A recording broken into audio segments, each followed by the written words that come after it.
The Gate Town. The road from the forest was narrow and uneven, cobbled with worn stones half swallowed by moss and years of neglect. Liam walked it slowly, each step heavier than the last, not from pain or fatigue, but the weight of transition. He could feel the shift in the air. For days, the forest had been his world, filled with monsters, silence, and the constant threat of death. But now, as the treetops thinned and the sound of distant voices replaced birdsong, he was entering something else. Civilization. The town rose into view over a low ridge, its outer wall made of stacked stone and ironwood beams, worn from time but still standing strong. Two watchtowers flanked a large wooden gate, where a handful of guards stood in half armor, spears in hand. A merchant cart waited ahead of him, its oxen lazily swatting at flies while the driver chatted with the guards. Liam slowed, heart beating harder. He hadn't seen another person in what felt like weeks. His last human interaction had been with a goddess, and even that had felt like a dream. Now he was here, approaching real people, a real town, a real world. He reached for solace at his side, not to draw it, just to feel its presence. The sword, as always, hummed faintly against his palm. He adjusted his tattered cloak, ran a hand through his dirt-matted hair, and took a deep breath. Then he stepped into the open. The merchant glanced back first, giving Liam a quick once-over before deciding not to make eye contact. One of the guards turned, a tall, lean man with a worn helmet tucked under his arm. His eyes narrowed as Liam approached. "Name?" the guard asked sharply. Liam hesitated. "Liam." The guard looked him over. Torn clothing, dirt-smeared skin, a magical sword strapped to his hip. His gaze lingered on the runic scar burned into Liam's arm from his soul-bound synchronization. "You a traveler or a vagrant?" "I'm new," Liam said. "I came from the forest." That earned a raised brow. "From the forest? Don't tell me you walked out of the ancient wilds alone."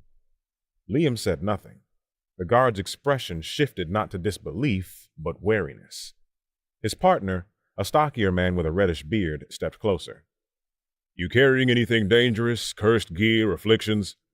Liam slowly reached into his pouch and pulled out the heartwood crest, the rune-etched token he'd taken from Elder Varnok's remains. The moment it left his hand, the magic in the air thickened, ancient, primal, and solemn. Both guards stepped back instinctively. "That's a forest warden token," the red-bearded guard muttered. "No one's brought one of those back in decades." The leaner one frowned. "How in the god's name did you survive that?" "I fought," Liam said quietly. That seemed to settle it. After a pause, the first guard gestured to the gate. "All right, you're clear to enter. The Adventurers Guild will want to hear about this." Liam nodded, slipping the crest back into his pouch. As he passed through the open gates, he caught murmurs from the merchant and from the younger guard up on the tower. They all watched him like a strange animal, something wild that had wandered into their pen. And, in a way, maybe he was. Beyond the gate, the world opened. The road curved into a wide, cobbled street lined with weathered wooden buildings and stone foundations. A low fog still clung to the edges of the town, casting a golden haze over everything as morning light seeped through the rooftops. This place was alive. Liam slowed, eyes sweeping across the strange beauty of it. It wasn't majestic or pristine. It was lived in. Cracked shutters banged in the breeze. Soot marked the edges of chimneys. Muddy boots lined porches, and yet every part of it felt real. The smell of baking bread wafted from a nearby bakery. Somewhere down the side alley, a blacksmith's hammer rang out in steady rhythm. Horses clopped along the road, pulling carts of hay and crates marked with merchant sigils. Voices called out greetings, bartering, the soft scolding of a mother to her child. Liam stood still for a moment and just watched. People, noise, life. It felt overwhelming. No beasts hiding in the trees, no constant appraisal of danger, just people being people. He'd imagined this moment more than once back in the forest, but standing here, actually in it, he felt strangely disconnected, like an observer looking through a window. A group of children ran past him, chasing each other with sticks. One nearly bumped into Liam and skidded to a stop. "Whoa, sorry, mister," the boy yelped. The girl behind him paused too, eyeing Liam's cloak and sword. "Are you an adventurer?" Liam blinked. He hadn't expected to be noticed, much less asked that. "Not yet," he said. The girl's eyes lit up. "You will be. You look cool. Come on, Finn." The kids darted off again, giggling, leaving Liam standing there with a faint, stunned smile on his lips. Not yet, huh? He walked further into the town, the road branching into a bustling square. Stalls lined up on the edges, selling dried meats, spices, low-grade weapons, talismans, and simple jewelry. A few adventurers in worn armor browsed the goods while merchants barked about discounts. And above it all, mounted to a notice board near the center of the square, was a tall iron plaque engraved with a sigil. A silver sword crossed over a rising flame, the emblem of the Adventurers Guild. He stepped toward it, drawn like a moth. The board beneath it was plastered with parchment. Quests, bounties, requests for escorts, missing persons, rare items searches. Some were scrawled with official stamps. Others looked like personal pleas. A flicker of something stirred in Liam's chest. This was what awaited him now. He reached out and ran his fingers along the edge of the board, his touch brushing over dozens of other handprints worn into the wood. So many stories, so many paths. And now, his. Proximity detected. Guild registration node active. Integration phase 1. Final stage available upon registration. A smile touched Liam's lips. He was finally here, and this was only the beginning. The deeper Liam moved into the town, the more layered it became. The outer market gave way to denser streets, flanked by multi-story buildings with signs hanging on rusted iron brackets. The Frosted Tankard, Oakstone Forge, Weaver's Blessing, and dozens more whose names meant nothing to him yet. Smoke curled from chimneys, roosters crowed on rooftops, and everywhere there were people. Some dressed in simple tunics and aprons, hauling sacks of grain or delivering laundry baskets to side doors. Others, obvious adventurers, wore partial armor and mismatched gear, blades or staffs slung across their backs. A few leaned against tavern walls, boasting about completed quests, monsters they hunted, and near deaths barely avoided. Liam watched them quietly as he passed, absorbing everything. In the forest, every sound had meant danger. Here, it was just noise, but it still set him on edge. He passed a bakery and paused. The smell of honeyed bread hit him hard, warm, rich, and overwhelming. He realized suddenly that he hadn't eaten anything but trail rations and dried jerky for days. A young woman stood behind the stall, arranging fresh rolls on a cloth-lined tray. She glanced up. "Morning. Hungry?" she asked cheerfully, noticing his gaze. Liam stepped closer. "Yeah, how much for one?" "1.50 for plain, 2 for honey." He checked the coin pouch tied to his belt. Only a few coppers and silvers, plus some monster parts and the leftover magic fragments from the ruin and forest monsters. He handed over a silver coin. "1 of each." She blinked, then grinned, and handed him 2 warm, lightly steamed, and fragrant rolls. "Generous. If you're heading to the guild, they'll pay well for rare parts. You look like someone who's seen things." "I have," he said softly, and walked off. He ate slowly while moving, letting the flavor soak into his senses. It was the best thing he'd tasted in both this life and the last. And it wasn't gourmet. It was bread. Something made by someone's hands, baked, not fought for, shared, not scavenged. He stopped by a tailor's booth next, buying a basic dark gray cloak to replace his torn forest-scorched one. It cost more than he expected. Everything here seemed to. He asked a merchant how much a room at an inn might cost.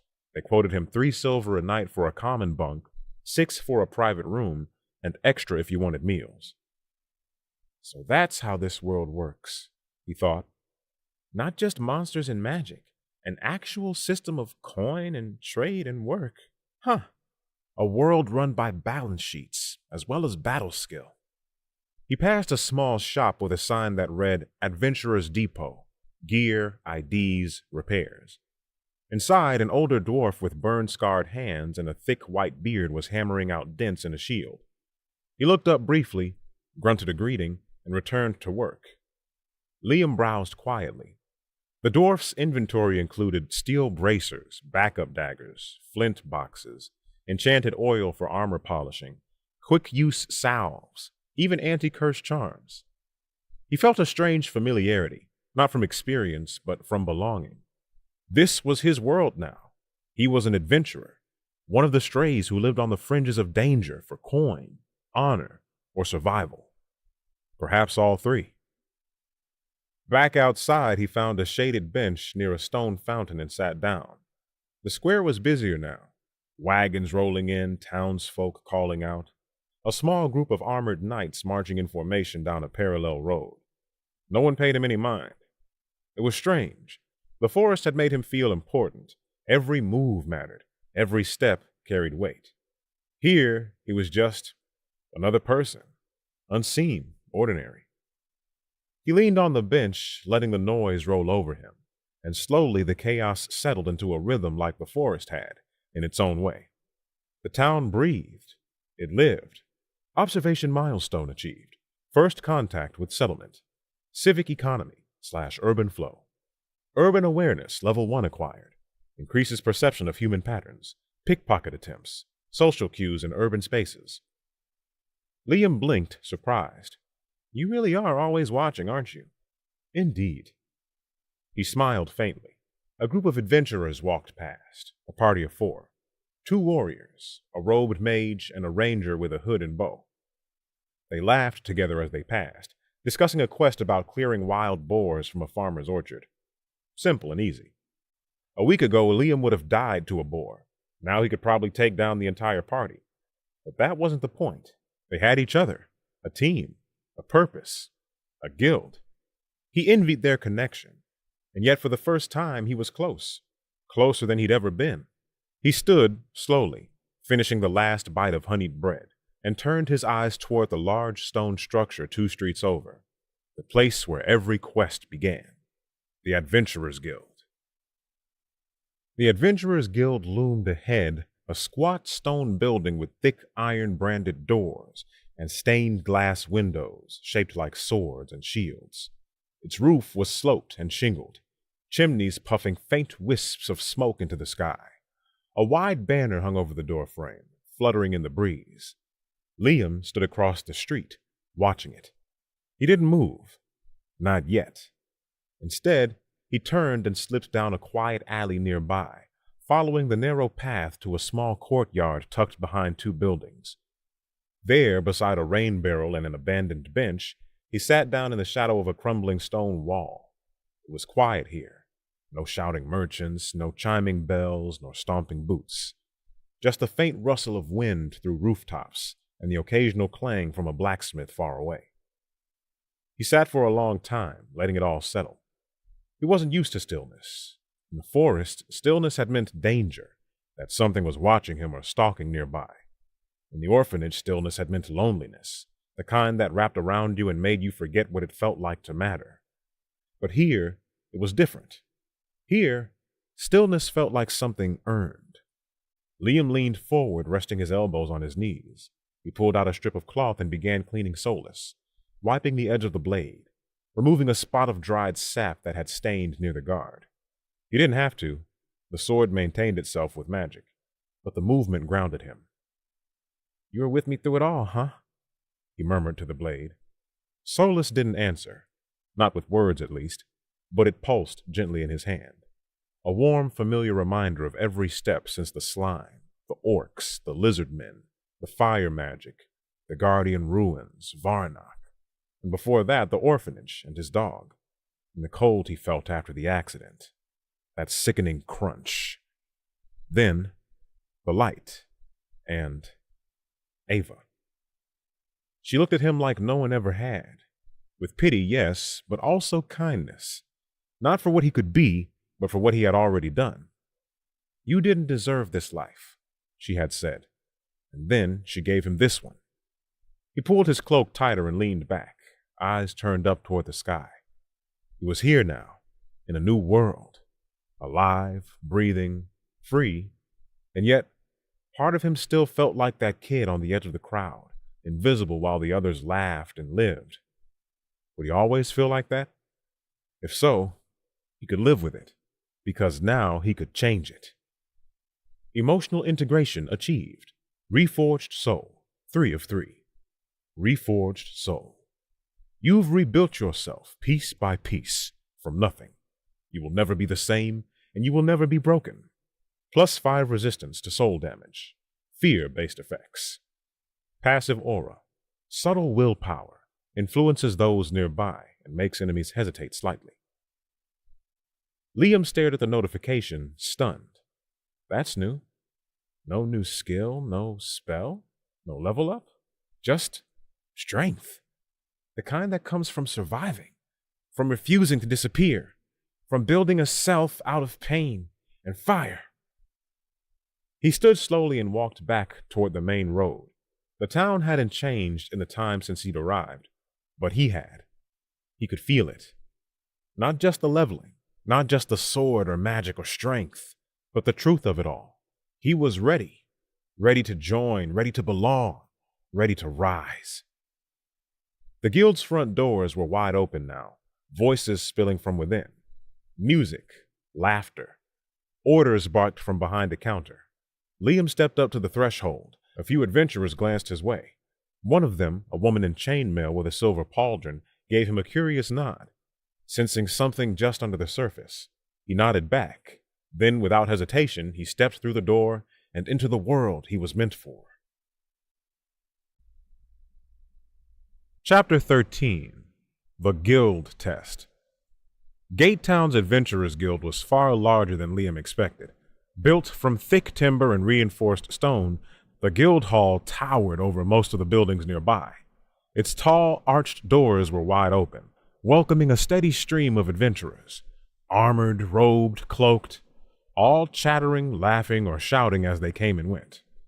Liam stepped through the threshold, boots tapping on the polished stone floor, and paused just inside. The place was alive. Colorful banners hung from the rafters, and rows of long tables filled with parties of adventurers dominated the common area. A massive quest board stretched across the left wall, paper slips pinned and fluttering as adventurers jostled for space to read them. Along the right, a polished wooden counter stood with several receptionists assisting the line of hopefuls. Liam stayed off to the side for a moment, observing. So this is what civilization really looks like. I made it. Soulbound pinged softly in his mind. Gate Town Adventurers Guild. Location registered. This area serves as a hub for quests, upgrades, and reputation advancement. He moved toward the front desk. One of the receptionists, a woman with short auburn hair and a neatly pressed uniform, noticed him and smiled. Welcome to the Adventurers Guild. Here to register? Yes, Liam said. I want to become an adventurer. Great, let's get you set up. She reached beneath the counter and pulled out a wooden tablet inscribed with a magic circle. Place your hand here. The crystal will pull your basic information and synchronize it to our registry. Liam placed his palm against the cool surface. The runes began to glow. Her eyes widened slightly as she read the results. Soulbound system, huh? That's rare. Is that a problem? He asked calmly. No, just uncommon. She looked up at him, curious now. We'll need to verify your capabilities. You'll have to complete the standard entrance test, a basic dungeon simulation. Liam nodded. I'm ready. There's one more thing, she said. Most applicants join with a team. It is encouraged, especially for low-ranked dungeons. Solo registrants have a much higher failure rate. You sure you want to go in alone? Yeah.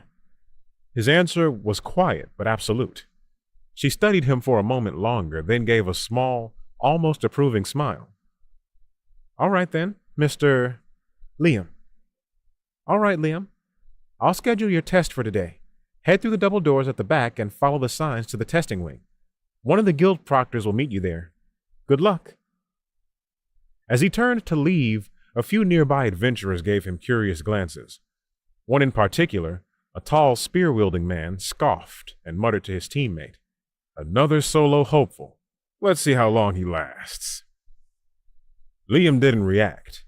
He walked steadily through the crowd, eyes forward. He was used to being underestimated.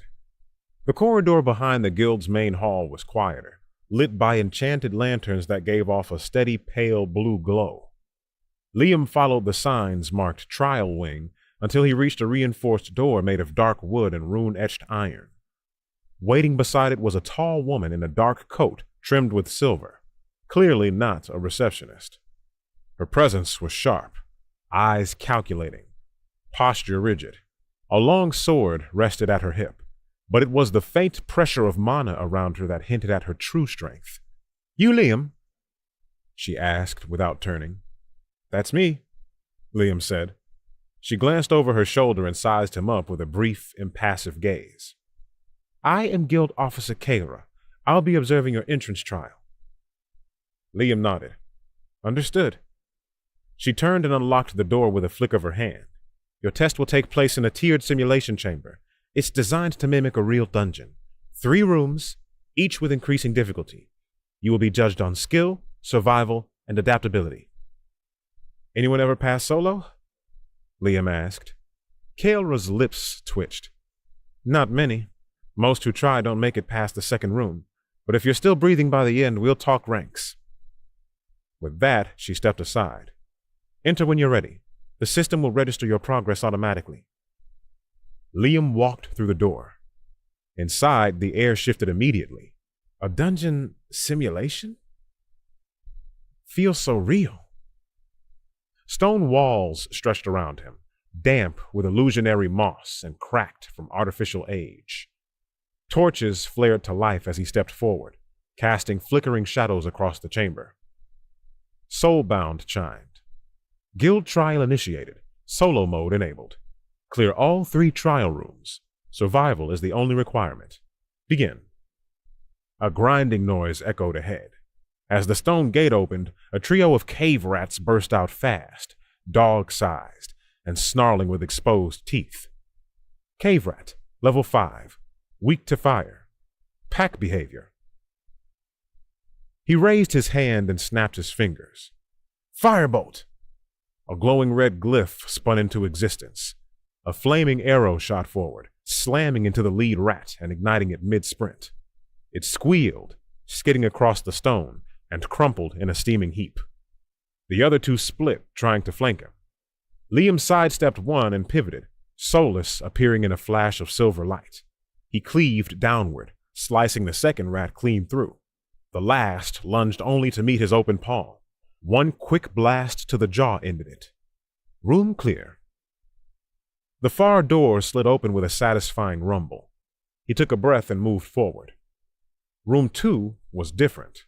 The floor was rocky, and several low stone pillars dotted the chamber. A pair of stone gnolls stood waiting, each easily twice Liam's size, their thick hides shimmering with natural armor. Stone gnoll, level 11, resistant to fire, aggressive. A little tougher, Liam thought. Let's try something new. He darted as one gnoll hurled a crude axe that embedded itself into the wall. Another gnoll charged, swinging wildly. Liam ducked low and tapped into his water magic, focusing and feeling the liquid energy flow through his arm. Water lance! A high-pressure jet of water shot forward, piercing through the thinner part of the gnoll's neck. It howled and staggered. Liam followed up, rushing forward with Solus, channeling fire along the blade's edge, not to burn, but to soften the stone flesh with heat. One clean slice, and the first fell. The second came from behind, but Liam had expected that. His instinct passive flared, and he twisted just in time to deflect the blow with his blade. He countered with another water lance, then vaulted over a stone pillar to gain space. Breathing heavily, he prepared his final shot. Firebolt right eye. He aimed precisely, using appraisal to spot the weak point. The bolt struck true. The knoll went limp. Room clear. Firebolt, level 4. Liam exhaled slowly, wiping sweat from his brow. His magic reserves were holding, but barely. Room 3 was silent. A tall, circular arena. No pillars, no cover.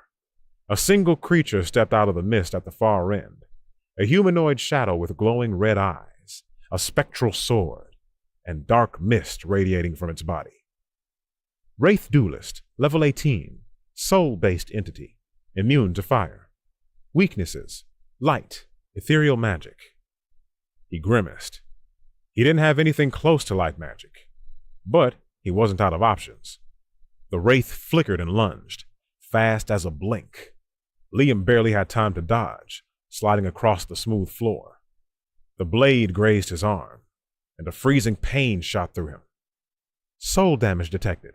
Healing spells will not repair this wound. He gritted his teeth.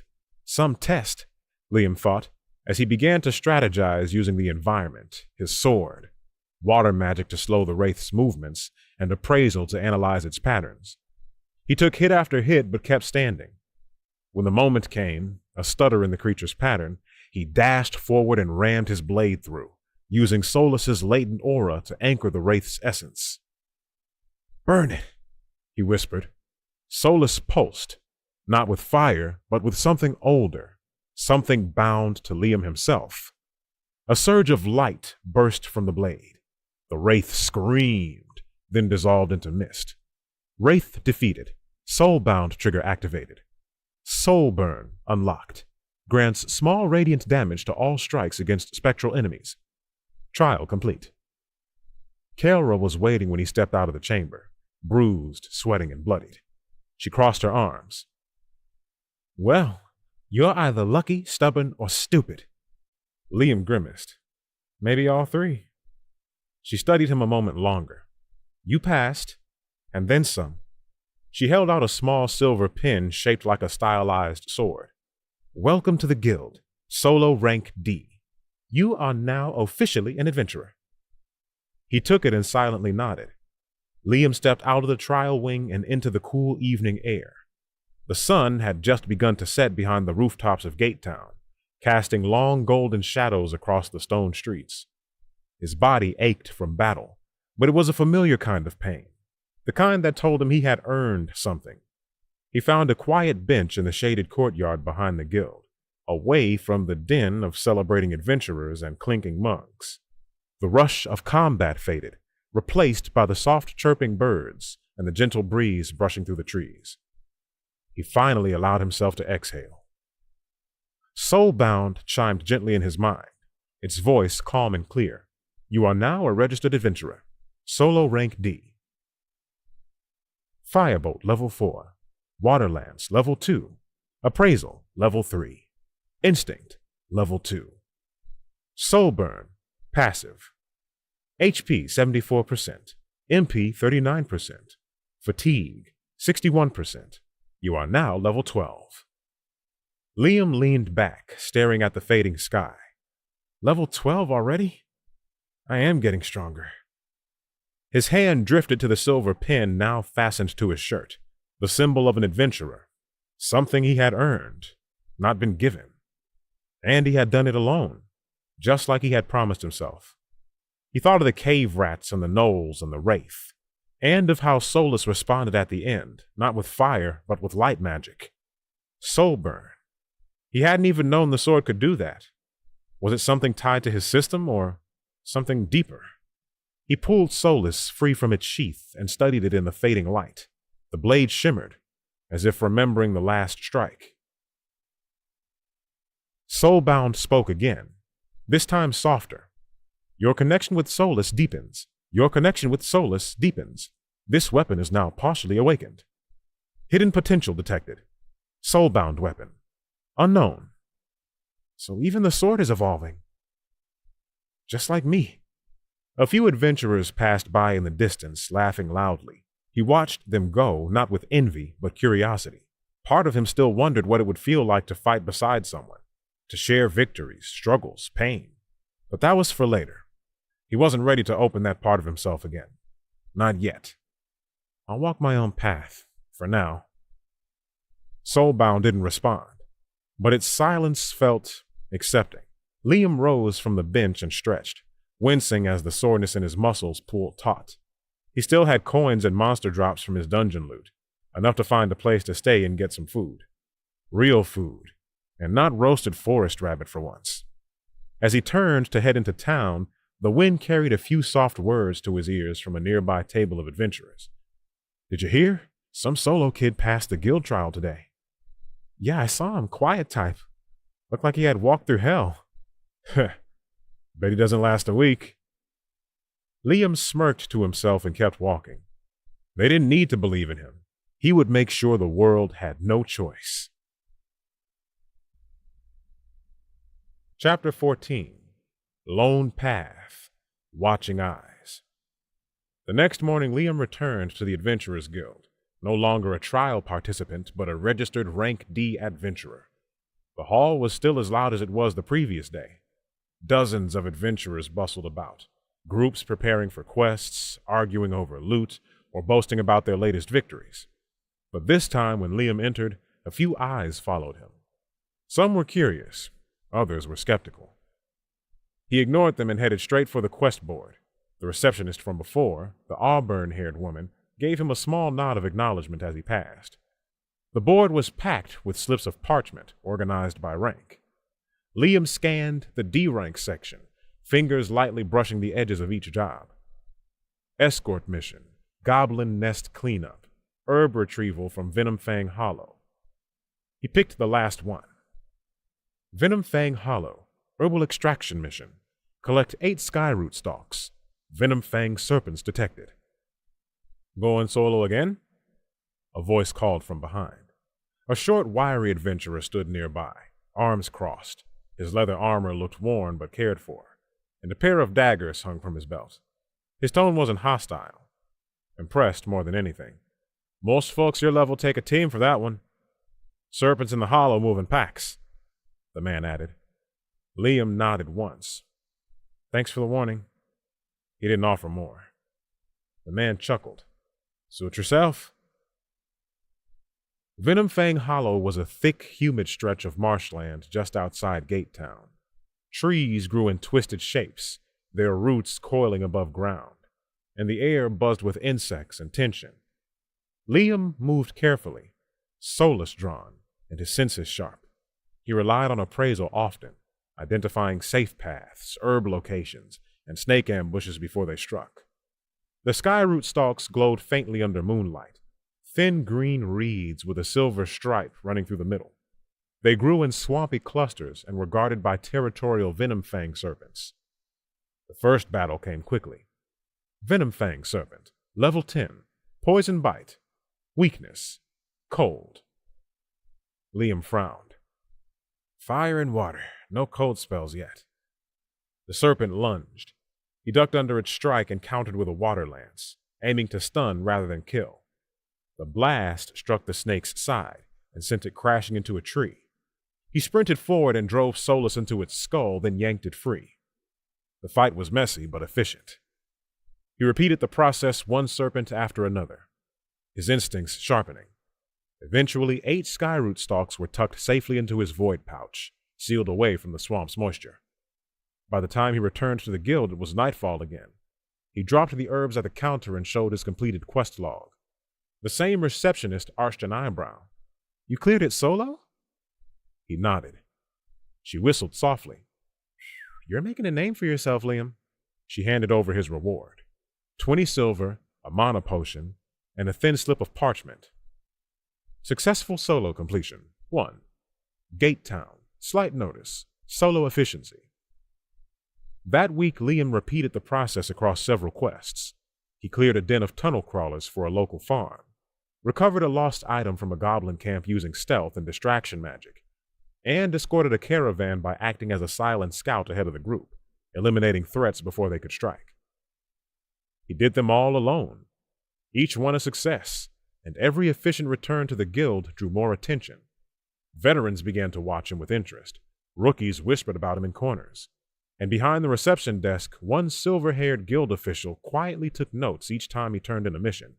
Liam's quiet reputation began to ripple outward. A week after the Venom Fang Hollow quest, he arrived at the guild just after sunrise, hoping to grab a fresh mission before the board was picked clean. But as he stepped inside, he found someone waiting for him. "Hey, you're Liam, right?" The voice belonged to a boy, maybe 15, with a wild mop of chestnut hair and oversized armor that rattled when he moved. He practically bounced in place, eyes gleaming with admiration. "I've heard all about you. You beat the guild trial solo and cleared a serpent nest on your own." Liam raised an eyebrow. "And you are?" "Oh, sorry, my name is Rusk. I just got my license 2 days ago." He puffed up his chest proudly. "I want to be like you, a solo adventurer. Everyone keeps saying it's dumb, but then you showed up and proved them all wrong." Liam didn't answer at first. He studied the boy, the way his armor didn't fit, how he gripped his sword like he was afraid it might fall apart. Eager, naive, and very breakable. Rusk continued undeterred. "I was hoping I could tag along on one of your quests. Just one. I'll stay out of the way, I swear." Liam sighed quietly. "Don't take this the wrong way, but if you want to survive long enough to reach rank C, you should join a party. Learn teamwork, learn pacing." "But I'm not a teacher, and I don't take on followers." The words weren't cruel, just final. Rusk's face fell, but he nodded slowly. "Okay, I understand." He offered a small, forced smile. "Thanks anyway. Good luck, Liam." As the boy walked off, Liam felt a brief stab of guilt, not for refusing, but for recognizing a version of himself in that naive eagerness. Later that day, while out completing a forest reconnaissance mission, Liam encountered a vastly different type of adventurer. He was crouched beside a blood trail, inspecting drag marks in the dirt when a voice rang out from behind. "Well, well, look what we've got here." 3 adventurers stood between the trees, a tall swordsman with spiked red hair, a wiry archer, and a broad-shouldered axe user. They wore matching blue and black cloaks, their emblems stitched in silver. "The famous Solo," the swordsman said, resting a hand on his hilt. "Name's Cardell. You're making waves, kid." Liam didn't answer. Cardell grinned. "That's fine. I like quiet types. But see, here's the thing. That contract you just picked up, that forest path is our hunting ground. We've been working that route for weeks." "I claimed the quest through the board," Liam said. Cardell waved dismissively. "Doesn't matter. We don't like competition, especially not from some stray who thinks he can outpace teams." The archer took a step forward, eyes narrowed. "We've lost jobs because of you." Liam's fingers twitched near Solus's hilt. "Not my problem." That clearly struck a nerve. The axe wielder started forward, but Cardell raised a hand. "Easy. No need to get messy."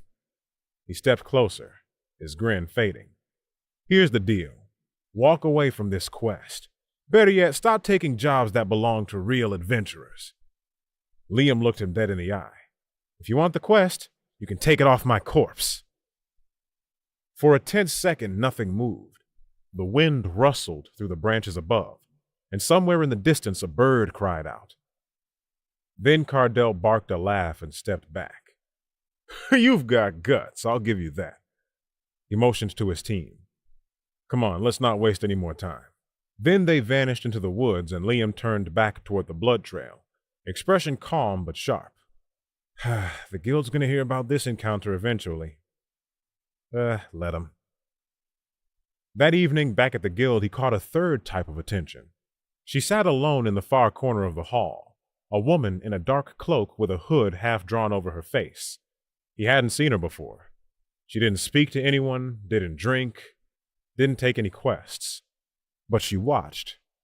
Not obviously, just the subtle tilt of her chin, the faint movement of her eyes. When Liam turned to meet her gaze, she didn't look away. Interesting, he thought. He didn't approach. Neither did she. But something about the way she sat, calm, observant, silent, told him she wasn't just passing through.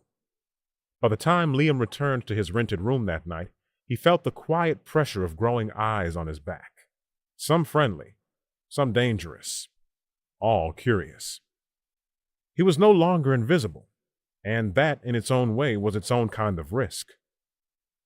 The moon hung high over Gatetown by the time Liam returned to his inn. The common room was mostly empty, save for the innkeeper's son sweeping up crumbs and a lone drunk passed out at a corner table. Liam nodded politely and made his way up to the stairs to the small room he had rented with his recent quest earnings. He shut the door behind him, dropped his pack onto the floor, and sank into the room's single wooden chair. The day's battles echoed faintly in his bones, but more than the fatigue was the weight of something else. Momentum. He was progressing faster than most. His level, his skill mastery, the whispers behind his back. All of it was growing. Soulbound spoke in its more formal tone. Reputation threshold reached. Gatetown Guild. You are now known as Lone Flame. Unranked title. Lone Hunter unlocked. Increases combat efficiency, awareness, and stamina when operating without allies. Scaling effect based on time spent fighting solo. Liam sat up straight. Lone Flame? Title is informal and will vary by region. Recognition may result in special quests, challenges, or rivalries. So even you're acknowledging what the guild started murmuring. Liam opened his status window with a flick of thought. Liam, level 12, solo rank D. HP, 92%. MP, 70%. Fatigue, 33%. Primary abilities. Firebolt, level 4. Water Lance, level 2. Appraisal, level 3. Instinct, level 2. Passive traits. Lone Hunter, new. Soul Burn, spectral bonus damage. Solus, evolving soulbound blade. Void pouch, limitless storage.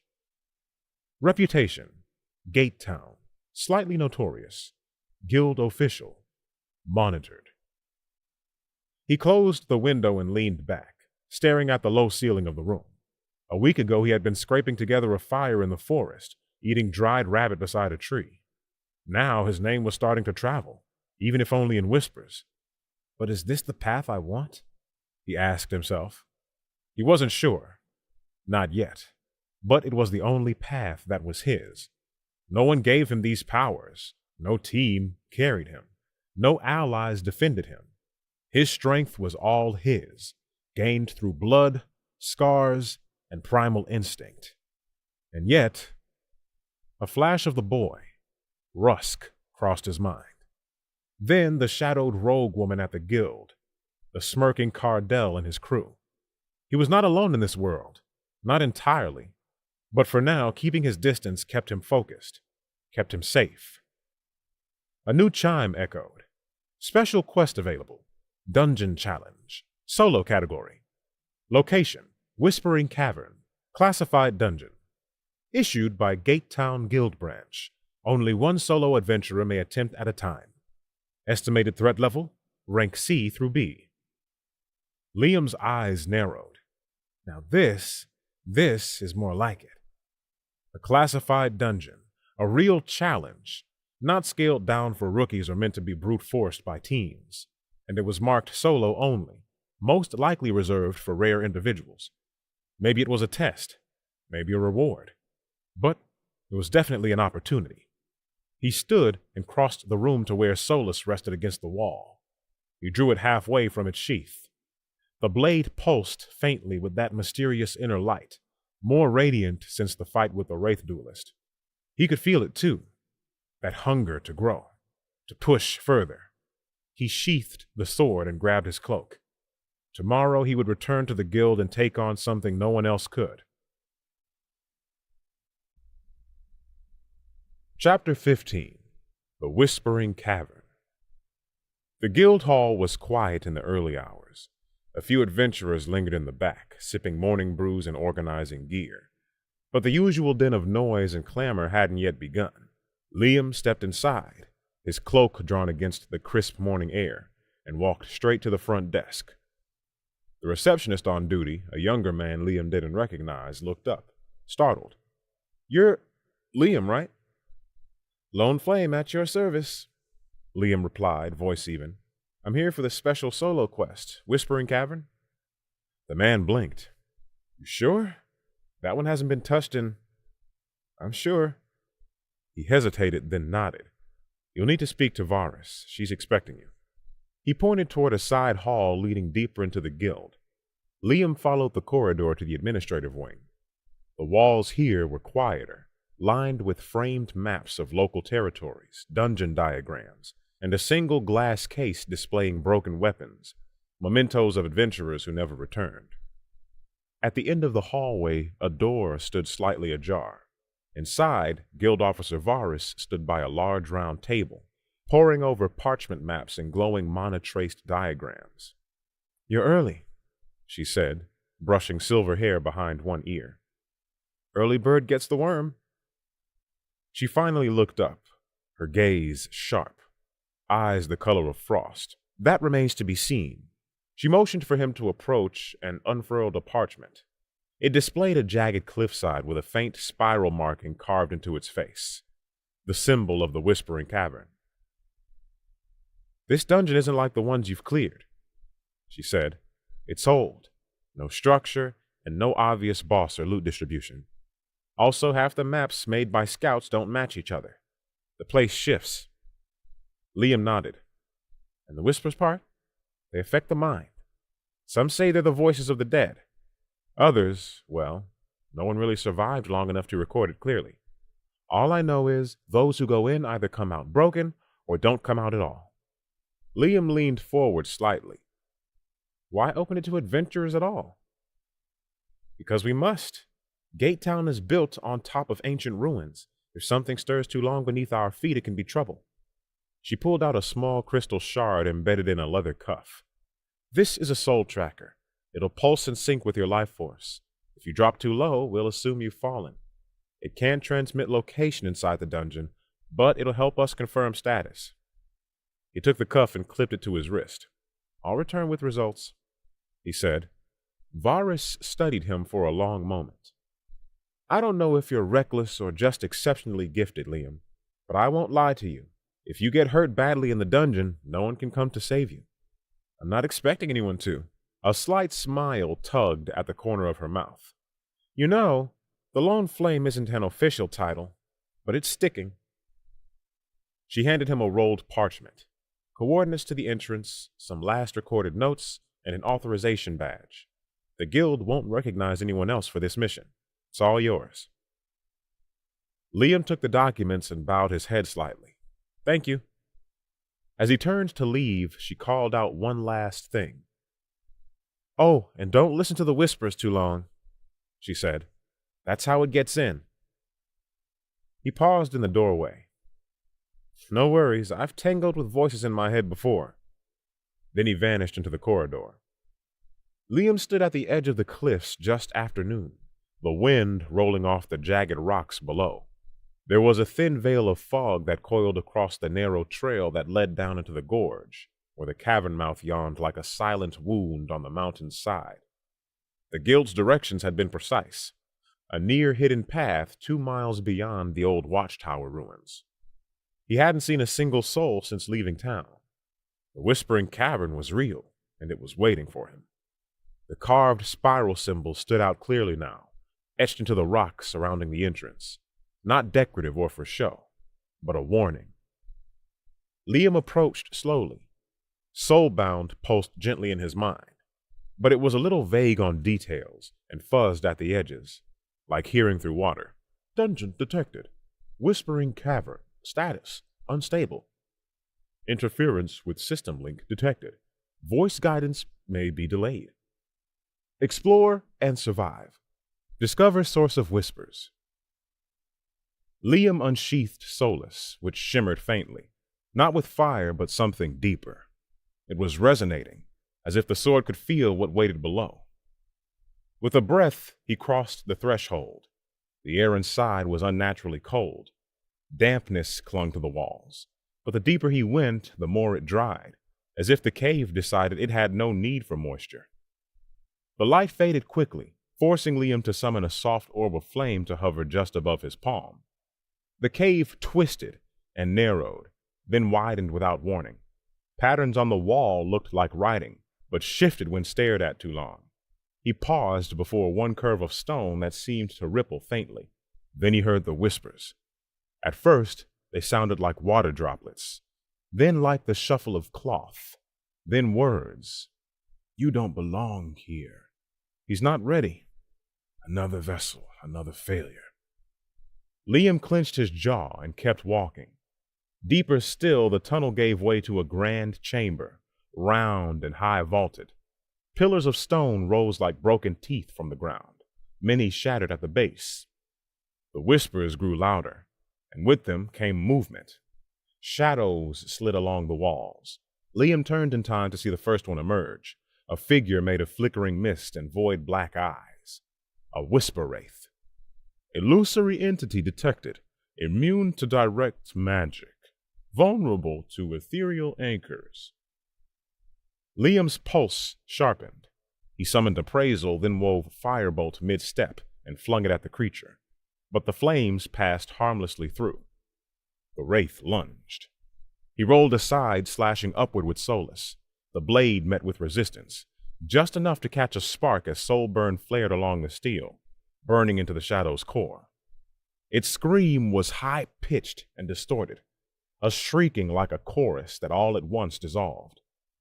Then another appeared to his left, and another behind. Liam moved fast, relying on a mix of reflex and instinct. Appraisal gave him angles. Instinct fed him the danger before it struck.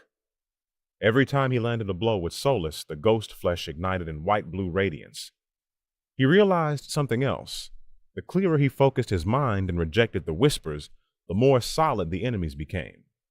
They seemed to feed on confusion and doubt, the fracturing of minds. Liam gritted his teeth and centered his thoughts. One by one he carved them down, and as the last wraith fell, the whispers ceased. He staggered into the next tunnel, slightly fatigued.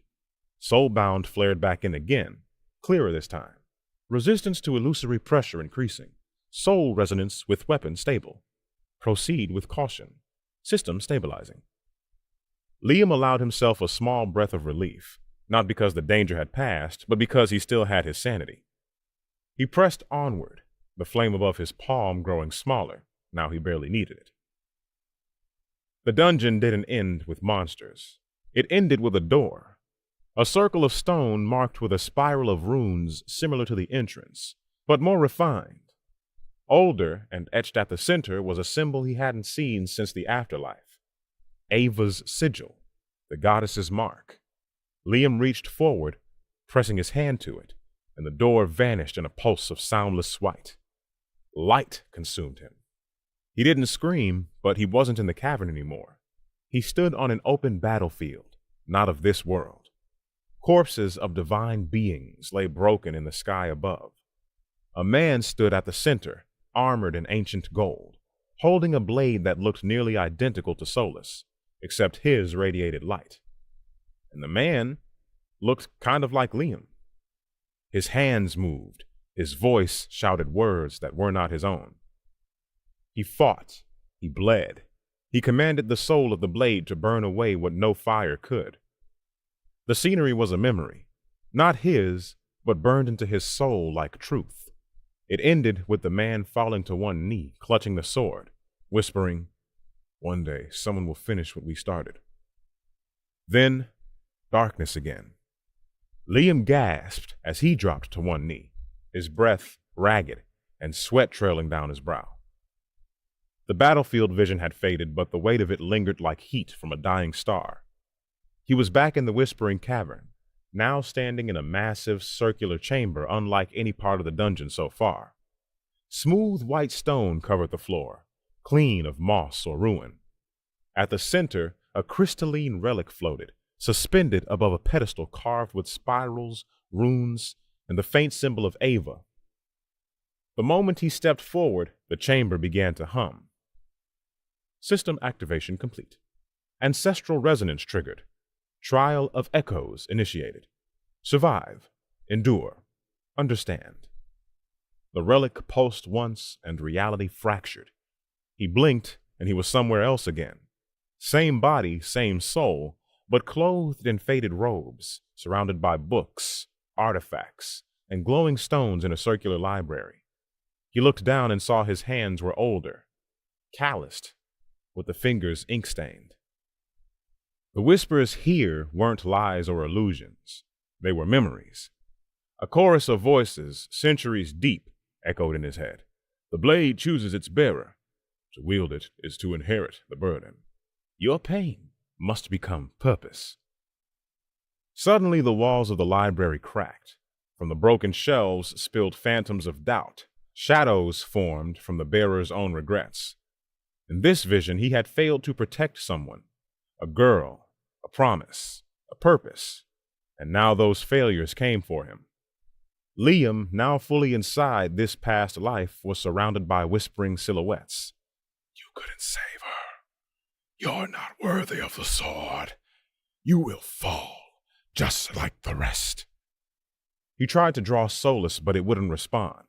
The shadows pounced, claws digging into him.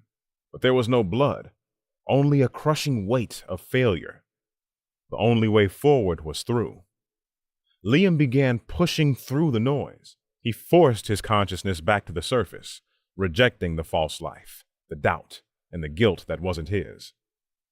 This pain isn't mine, but I'll carry it forward, he said aloud.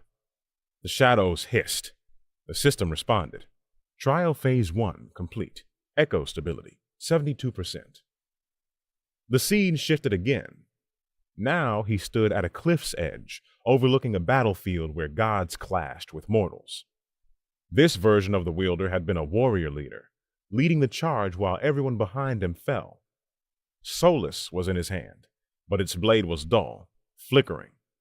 Ahead of him, a monstrous shape rose, a divine abomination, twisted and vast, with a face like Ava's but eyes full of judgment.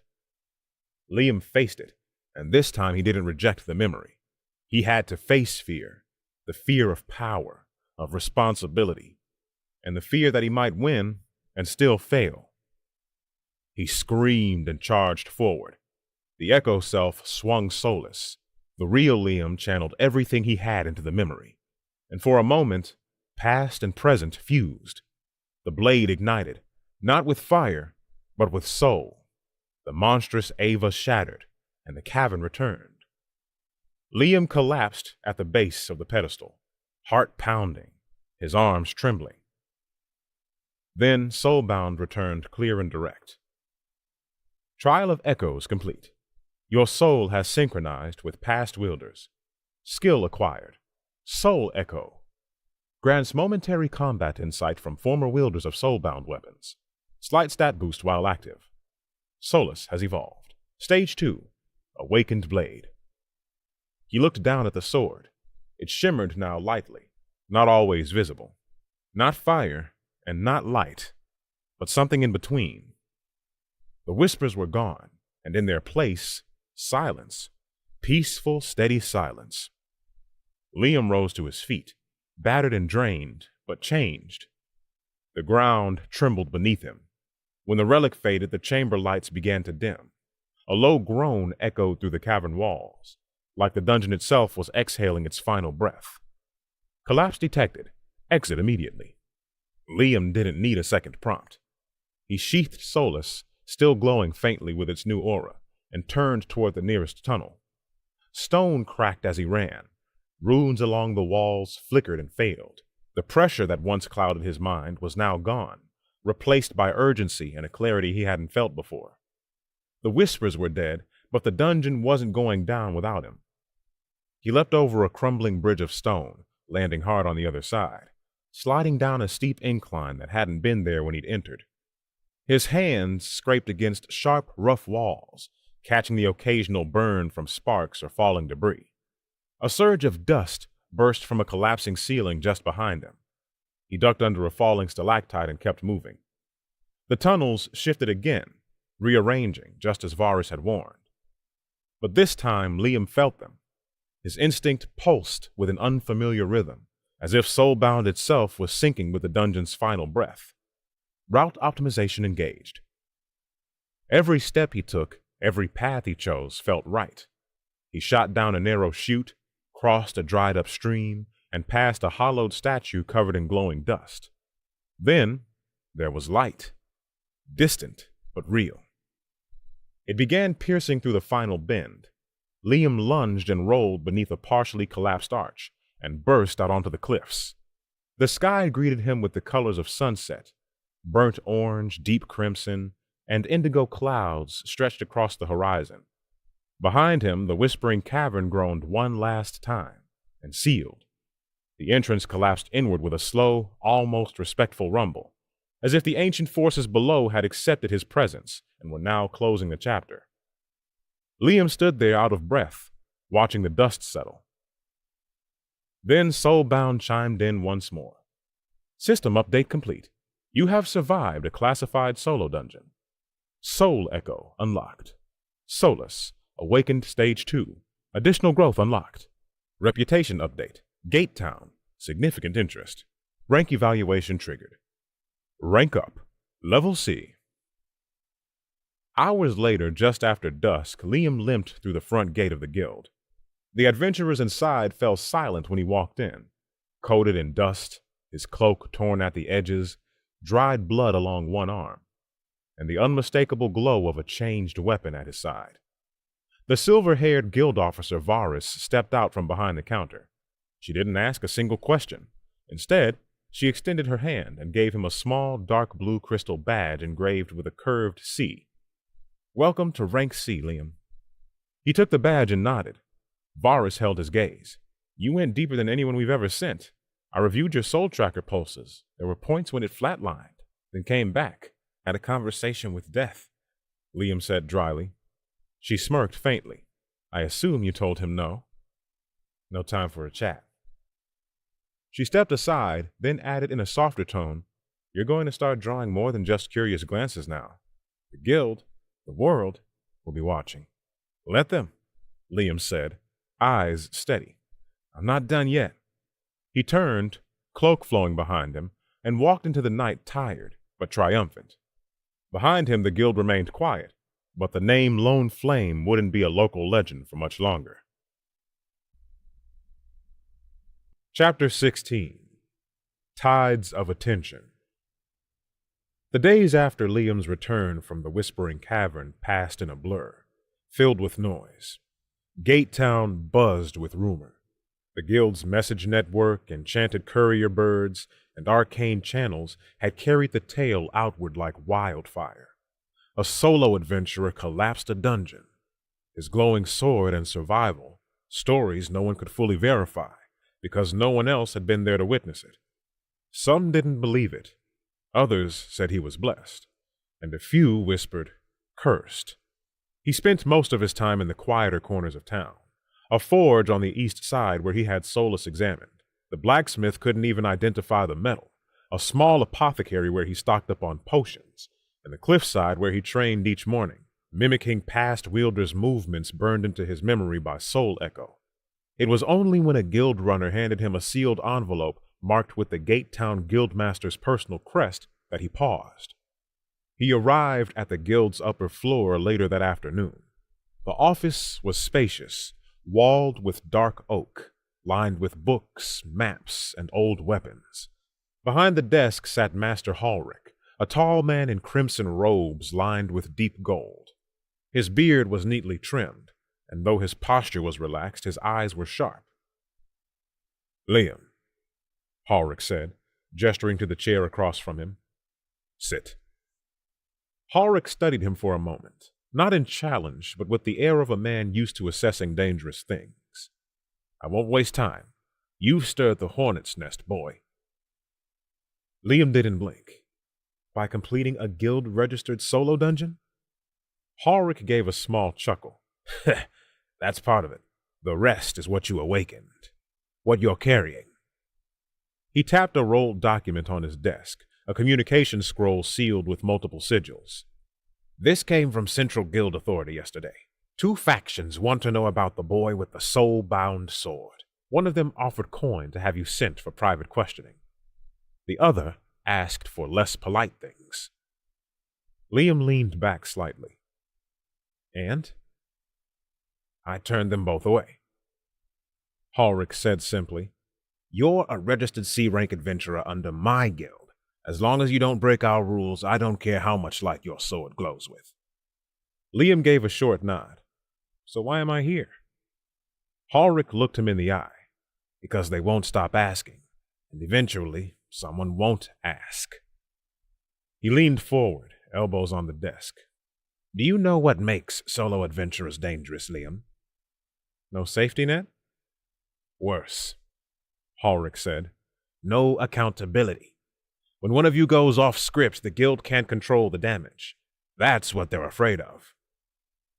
"I didn't ask for attention." "No, but you earned it, and now we all must deal with the noise." He reached into a drawer and withdrew a small black envelope. "This appeared on our bounty board this morning. It wasn't from the guild. Wasn't official." He tossed it to Liam, who opened it carefully. Inside was a slip of red paper with a single symbol burned into it, a stylized spiral over a flame. No name, no mark. Something of a warning. "It was removed immediately," Halric said, "but someone posted it. Someone with access." Liam didn't flinch. "Let them come." Halric grunted. "You know, I believe you when you say that, but not everyone plays fair in this world, Liam. You won't just be fighting monsters anymore. You'll be fighting ideologies, orders, gods even." Liam stood. "And they'll get the same answer." "And what is that?" Liam met his gaze. "I walk my own path. If they want to stop me, they can try." Halric stared at him, then exhaled a laugh. "Ava helped them then." The tension in Gate Town didn't fade after Liam's meeting with the guildmaster. If anything, it thickened. Shopkeepers now greeted him more cautiously. Fellow adventurers eyed him from across tavern corners or when passing by the quest board. Some whispered his name with awe, others with suspicion. He ignored them all. But something else didn't ignore him. The first sign came 3 nights later. Liam had finished his training near the cliffs and was returning to the inn by moonlight. The path curved through the town's outer edge, quiet, narrow, and usually empty this time of night. But as he walked, he felt it. Instinct stirred, a pulse in the air, like a taut string ready to snap. He stopped beside a stone wall. The street behind him was still. Then, a clink. A stone rolled out from a rooftop ledge. Liam didn't look up. Instead, he stepped to the side and whispered, "Firebolt!" The searing flame roared upward, lighting the eaves in a sudden flash, enough to catch the flicker of movement. A shadow leapt, cloak fluttering as it landed silently behind a chimney. He waited. Seconds passed.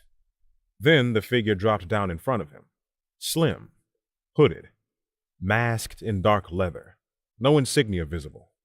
A dagger was sheathed at the hip but not drawn. He didn't speak, neither did Liam. The silence stretched. Then the figure bowed slightly, not mockingly, but respectfully. "You're better than they said." A smooth, genderless voice said, "Most don't sense me at all." "I'm not most." "No," the figure agreed. "You're the first one to come back from a place meant to keep things buried." Liam said nothing. The figure tilted his head. "We're not enemies." "Not yet. I came to see what kind of fire you carry." "You could have asked." "I don't ask. I watch." His tone never changed, but there was something unsettling about it. Measured, like every word was calculated. "Why?" Liam asked. "Because the gods aren't quiet anymore. Your goddess especially. She's watching more closely now, and you're not the only one she's touched." That got Liam's attention. "She gave others power?" "Not all blessings come with warmth," the figure replied. "Some of us were chosen differently." He took a step back. "The time is coming when that matters, when you will matter. Choose your path carefully, Liam, or someone will choose it for you." Liam drew Solus an inch from its sheath. "If they try, they'll regret it." The figure smiled beneath the mask. "Good. I wanted to see your resolve. Then he vanished, not into the shadows, but into a rift of dark mist that shimmered and sealed behind them. The wind resumed.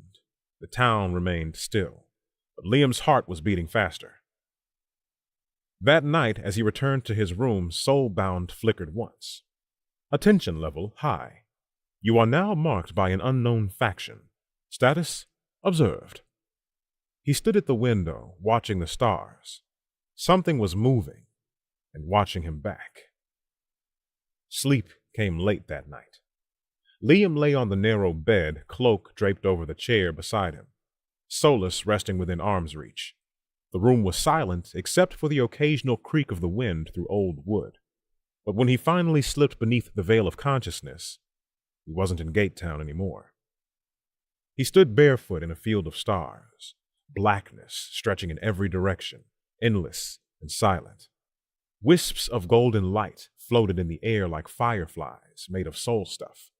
It was warm, familiar. Then a soft voice reached him. "You've grown." Liam turned. Ava stood at the edge of the void, her form radiant and calm, but this time not bathed in the soft maternal glow she had the first time they met.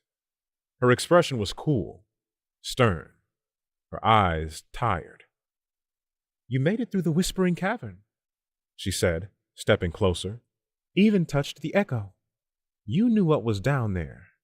"I knew something was stirring," Ava said, "but even I cannot see the remnants of every age.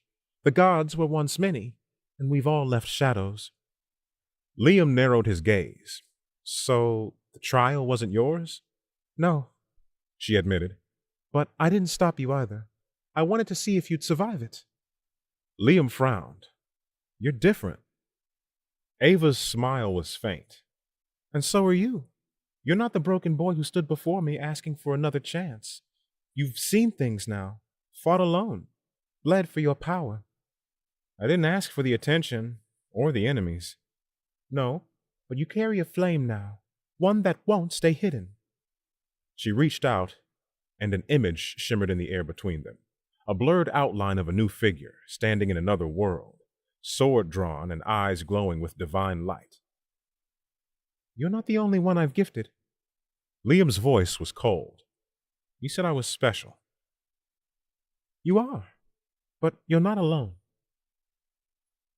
Ava's expression softened, but only slightly. "This world, it's changing, Liam. The balance between gods and mortals is thinning. Veils that once kept divine power locked away are starting to tear." She stepped closer, voice lowering. "Others will come for you, some to test you, some to claim you, some to destroy you before your fire spreads." "What do you want from me?"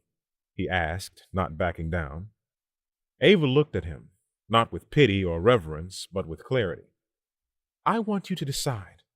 Hide and stay unnoticed for a time, or step forward, make yourself known, shape this world with your flame." Liam's reply was immediate. "I walk my own path, not yours, not theirs." That seemed to please her, though there was sorrow in her eyes too. "Then prepare, Liam, for every step forward will reveal more than just monsters. It will awaken things that even I cannot name." She reached out and touched his forehead. Light surged, and then darkness took him again. He awoke before dawn, sweat clinging to his skin, pulse racing. Soulbound whispered in the back of his mind. System alignment, divine, confirmed. Ava's mark, stirred. Faded threads now active. Destiny encounter probability increased. Liam sat at the edge of his bed, staring into the quiet dark. The goddess was watching, but so was everything else. Chapter 17. The Chosen Opposed. Gatetown had always thrived on whispers, but lately those whispers had turned into tension thick enough to slice with a blade. It started with scattered reports overheard at taverns, scribbled onto sideboards in the guild, muttered by traveling merchants who passed through with nervous eyes. A single adventurer took down a wyvern on foot. The caravan was saved, but half the guards were burned in the crossfire. Did you hear? someone new is calling themselves the Flame Herald. Liam heard the name Kael Soren for the first time 3 days after Ava's warning. He was sitting at his usual table in the guild, eating a quiet breakfast and reviewing quest slips, when a pair of D-rank adventurers sat down nearby and started talking, loud enough for him to overhear. "They say he's from the eastern border," one whispered. "Came out of nowhere, rank B strength, but unregistered. The guild can't even prove he exists on paper." "He walked into a C-rank dungeon alone and cleared it in half an hour," the other replied. "Didn't even take the loot, just left the corpses behind like they were nothing." "Corpses?" "Monsters, adventurers, doesn't matter. If you're in his way, you're ash." Liam kept eating slowly, calmly, but inside something twisted. Later that day, Liam stepped into the guild archives, a quiet wing tucked behind the quest board where official reports were stored.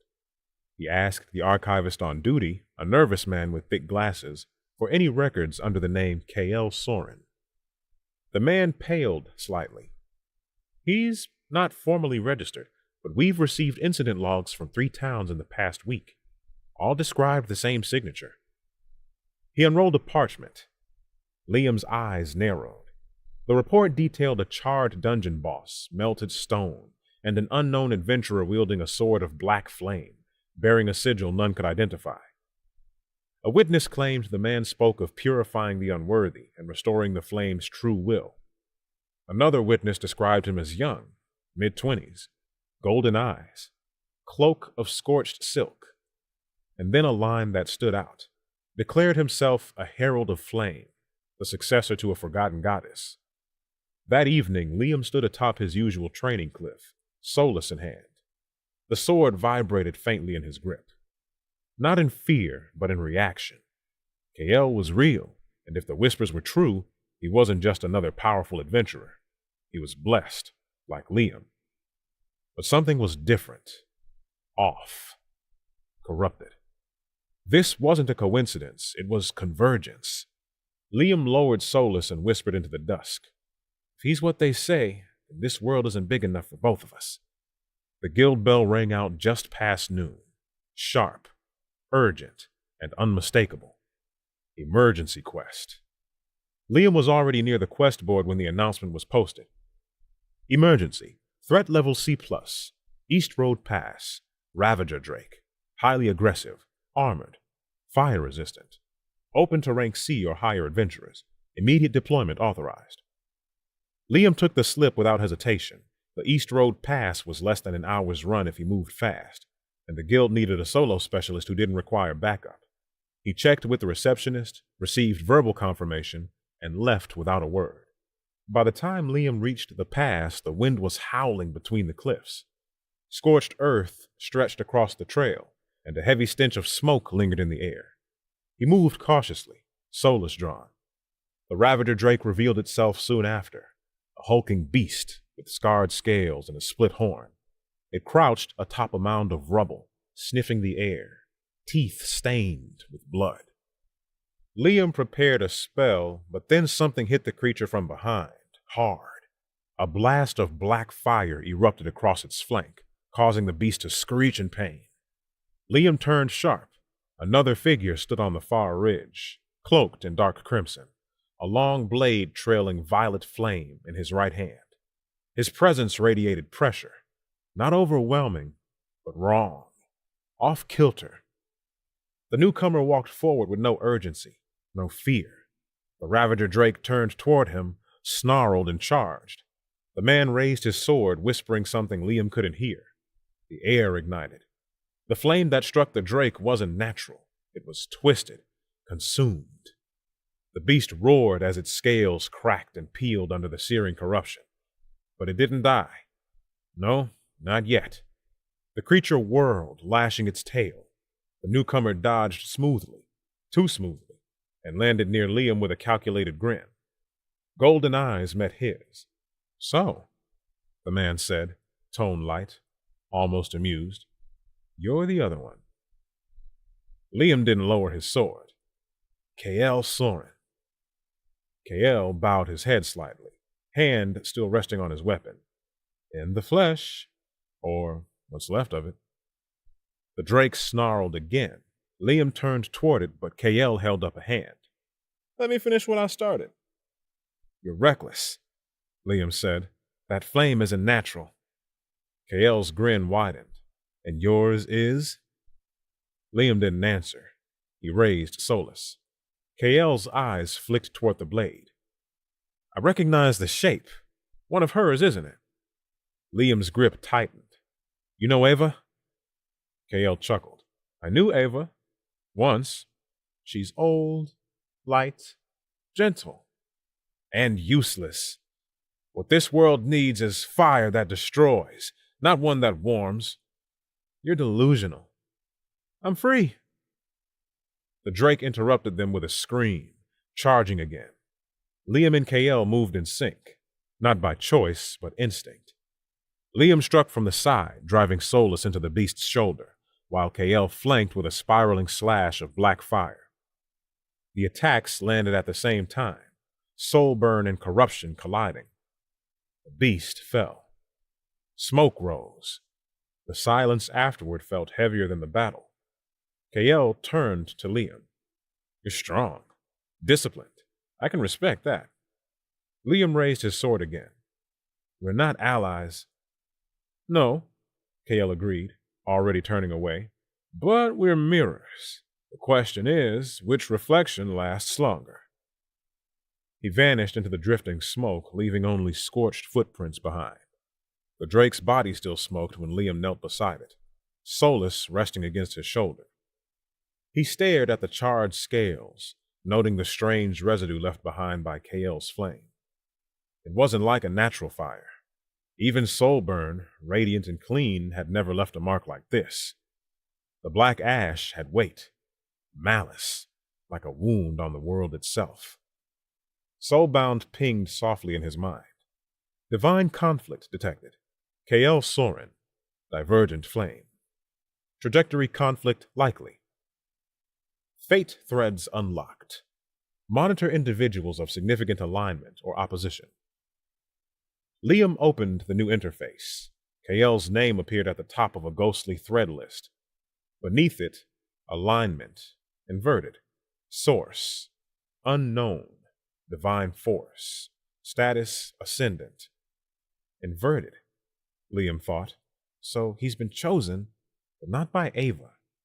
He looked at Solus, which hummed softly, not with fear, but vigilance, like it too had felt the unnatural wrongness of KL's presence. Soulbound chimed again, this time with a softer, almost solemn tone. Rival bears corrupted soul signature. Contact may degrade nearby spiritual structures if prolonged.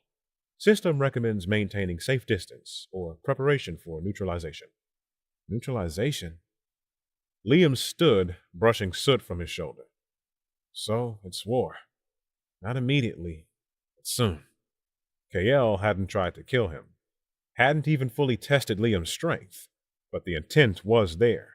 The arrogance, the claim that he was the only rightful chosen of Flame. And worst of all, KL wasn't wrong about one thing. Ava was fading. The goddess who'd given Liam a second chance was now caught in a world pulling at its own seams, a world where other powers were rising, hungrier and louder than hers. But Liam hadn't chosen this path for Ava. He'd chosen it for himself.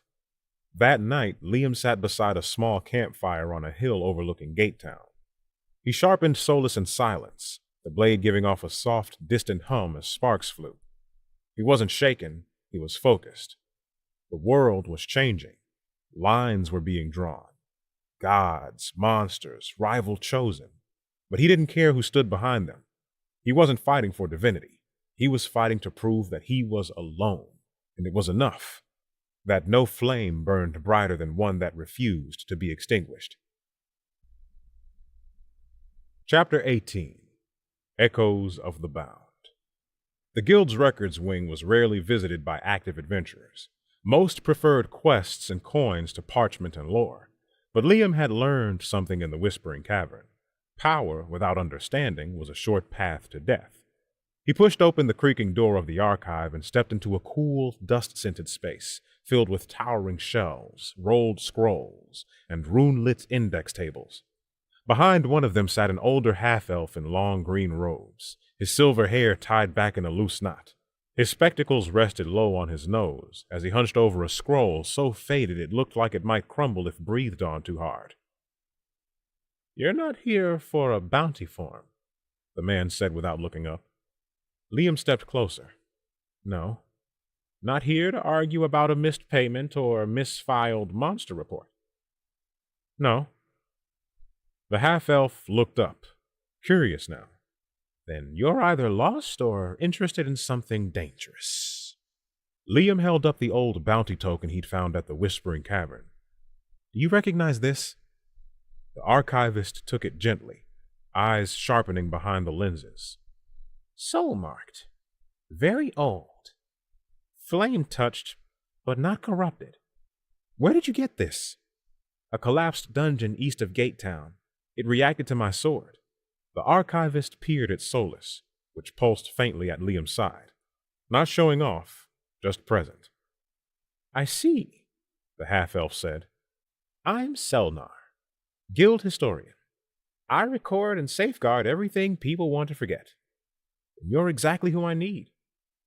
Minutes later, Liam sat beside Selnar at a table deep in the back, surrounded by old maps, fragments of tablets, and ink that glowed when touched by moonlight. "There have been rumors," Selnar began, "of individuals like you, rare solitary types who walk paths not shaped by class or training, but by will. They appear every few hundred years, always alone, always wielding a weapon that refuses to be understood." "Soulbound," Liam said. Selnar nodded, though most records avoid the term now because it draws attention. "From what?" "From those who know what it means," he said cryptically. He rolled out an aged map of the Ashvale Range, where jagged mountains crisscrossed dense forest. One peak was circled in faded red. "This site was once part of a pre-divine civilization. No gods, no magic, raw and hungry. Eventually it collapsed, but remnants remain. One such place is called the Veiled Sanctum." Liam studied the mark. "It's sealed?" "To most. Group entries trigger traps and collapse wards. The last party that tried to breach it lost half their members before reaching the second chamber. But," he leaned in, voice lowering, "there's a theory from one of the scrolls found during the first collapse that the sanctum opens differently for those who walk alone. It was made for one soul, one flame." Liam's eyes narrowed. "And if that soul carries a weapon like mine?" Selnar shrugged. "Then perhaps the sanctum will remember." The next morning, Liam stood at the edge of the Ashvale Range, mist curling through the trees below. Solus pulsed softly at his hip, eager. The Veiled Sanctum waited, and Liam, for once, didn't feel like he was chasing his fate. He felt like he was walking toward it. The Ashvale Range loomed like a wall of jagged stone, its peaks clawing at the sky. Liam moved through the forest at the base of the mountains, using instinct more than direction, following the feel of Solus as it gently pulled toward a specific ridge. By midday, he reached a high, narrow pass marked with weathered stone pillars, half swallowed by vines. There were no signs, no roads, no markers on any guild map. But this was the place. The mist thickened as he stepped between the pillars. Soulbound signature detected. Suppression field disengaging. The air shifted. An illusion peeled away, not visually, but spiritually, like a thought being unmasked. Where there had once been only rock, an arched entrance revealed itself, surrounded by faded carvings and embedded soul gems that faintly pulsed in rhythm with Liam's heart. The Veiled Sanctum had opened. Liam stepped inside. The walls of the first corridor were smooth stone, impossibly old, but untouched by decay. Glyphs flickered to life as he passed, recognizing his presence, lighting his way. He passed bas-reliefs carved into walls. There were images of lone figures wielding weapons that looked similar to Solus, along with warriors, scholars, and wanderers. Some were young, others old. None had names. All stood alone.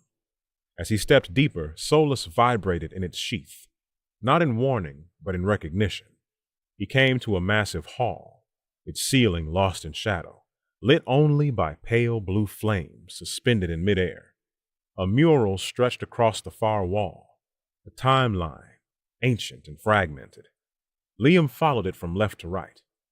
There was a woman clad in silver flame standing before a dark tower, a man with a shattered blade falling beside a weeping god, a cloaked figure in chains resisting what looked like divine judgment. And finally, a mirror. The last image was of someone standing before a mirror that reflected no face. Liam stared at it, chilled. This wasn't just history, it was a memory, and he had stepped into its path. He moved toward the center of the hall where a narrow staircase led downward. At the bottom he found a sealed door. No handle, no lock, just a circle of rune-etched silver in the center. He touched Solus to it and the door dissolved into mist. A cool wind swept out from the chamber beyond. Soul signature verified. Proceed with caution. Spiritual activity detected. Liam stepped inside. The chamber was circular, lined with soul stones that flickered with forgotten light. At the center stood a simple pedestal, and above it, floating in perfect stillness, was a fragment of a blade. Not Solus, but something older, more worn. A faint, ghostly form knelt beside it. A man with long hair tied back in warrior's knots. Armor faded to transparency. He didn't react to Liam's entrance at first. Then the figure rose and looked up, eyes burning with white flame. "You do not bear the name, he said, voice echoing unnaturally. "You are not of our line." "I'm not here to steal anything," Liam said calmly. "I came to understand." The ghost stepped forward. "Then face what we faced. Alone." The soul stones flared, and the room twisted. Liam reached for Solus, but the sword had vanished. He stood now in a ruined battlefield, surrounded by burning echoes of ancient wielders, each one staring at him, weapons raised, accusing. "You were not chosen," one said. "You carry a dying name," said another. "She gave you scraps," a third hissed. "We were the real flame." They charged. Liam fought barehanded, surrounded by illusory strikes, flashing blades and roaring fire. He ducked and dodged, focused not on winning but enduring. Soul Echo activated on its own suddenly. He saw glimpses, a woman spinning midair, striking with speed instead of strength, and an old man parrying with nothing but breath and timing. Liam mimicked each motion, adapting and surviving. The ghosts faltered. One by one they faded. Only the kneeling spirit remained. The ghost placed a hand on his chest. "You are not one of us, but you carry the burden." He stepped aside. "Then go, and carry it well." The illusion faded and Solus returned to Liam's hand, now humming louder, warmer. The fragment of the blade shattered into light. Soulbound spoke up. "Trial complete. First wielder acknowledged. Bound step acquired. A short-range soul-aligned movement. Allows phasing through one magical attack or barrier per use. Solus soul integrity strengthened. Awakened stability increased. Next stage locked. Requires divine trigger." Liam stood in the empty chamber, not as an intruder, but as a bearer. Liam stood in the heart of the veiled sanctum, the last of the soul lights fading around him. The silence was complete. Not heavy, not hollow, just whole. He had passed the trial, not by overpowering the ghosts of the past, but by surviving them, by listening, learning, and carrying their pain as his own. Soul Echo pulsed gently in his mind, not calling attention, but humming like the sound of pages being turned. This place wasn't built to empower heroes, it was built to remember them. And now Liam's footsteps were added to the ones that came before. He turned back toward the corridor, retracing his path slowly. The murals no longer flickered. The images of the wielders bowed now, just barely, their heads inclined by a single fraction of respect. He paused in front of the final image, the mirror. But this time, when he looked at it, he saw himself, not Ava. No one else, just Liam. The fire in his soul, the burden he chose, the path he would shape. And it was enough. Outside, the wind at the ridge had shifted. The mountains groaned faintly in the distance. The forest below was unchanged, peaceful, green and wide. But something inside Liam had solidified. Soulbound spoke softly in the back of his mind. Soul recognition confirmed. Flame bearer. Independent soul. Threat level reclassified. Monitored by 2 divine systems. Divine interest escalating. He looked down at Solus. The blade no longer hummed with uncertainty. It burned steady, quiet, ready. And Boundstep, he could feel it now, like pressure under the skin, waiting to be called. A soul's heartbeat before the strike. No more shadows clinging to his steps. He was no longer just a survivor. He was a successor. Chapter 19. The Rising Flame. Liam crested the last hill before Gate Town just before dusk and immediately knew something was wrong. Smoke coiled in the distance, dark against the sunset. Faint booms echoed through the valley, and birds scattered from the trees in chaotic bursts. The usual calm farmland outside the town was scorched in patches. Something had attacked, and recently. He moved fast, descending the slope at a sprint.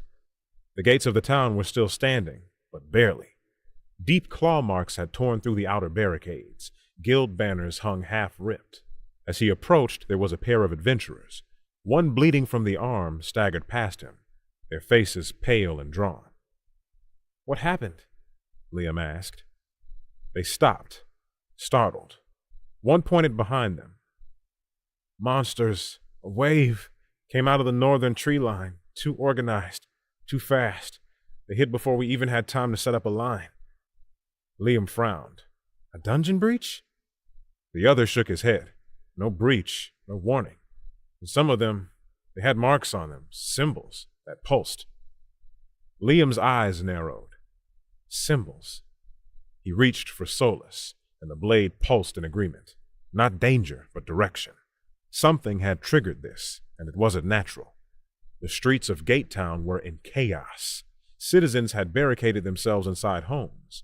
The guild building had its outer windows shattered, and smoke drifted from the northern side.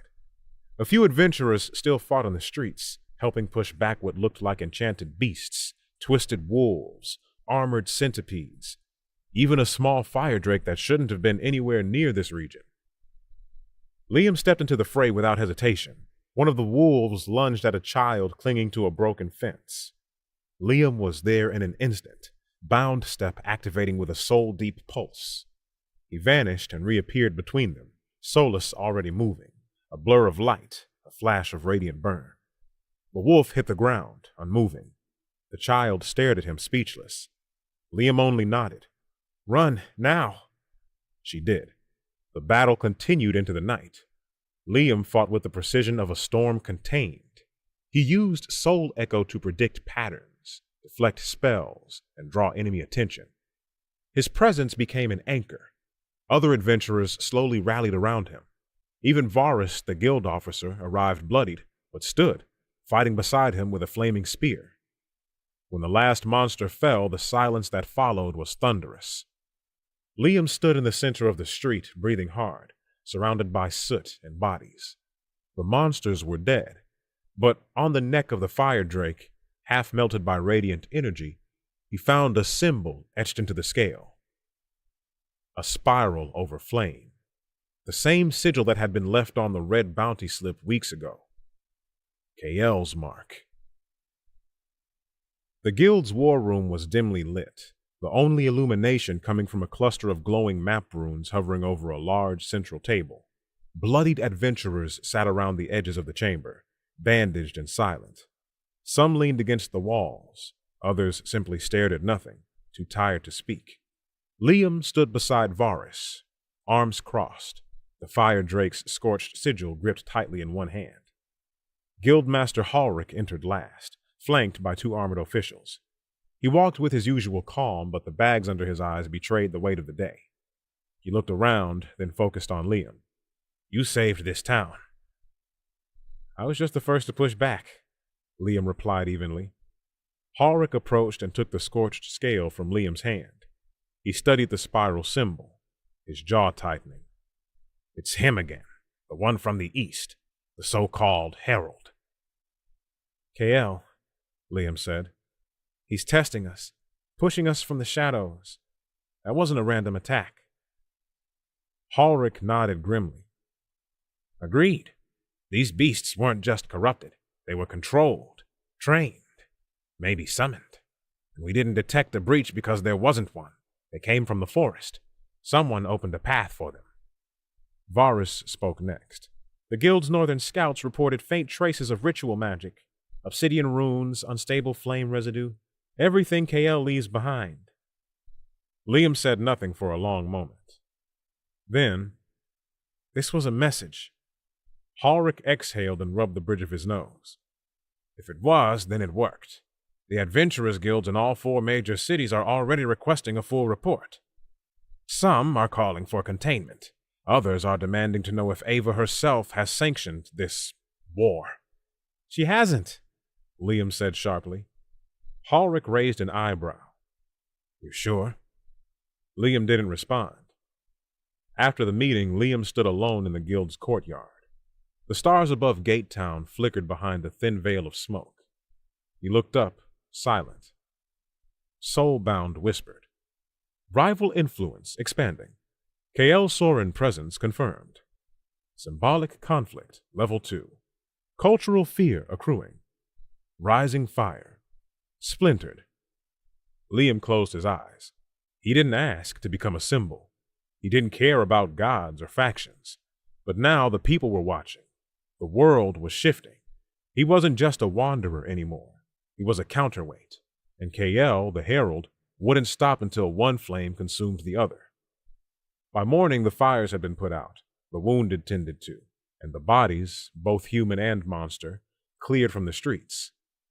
Gate Town was quiet again, but the silence felt reverent, not relieved.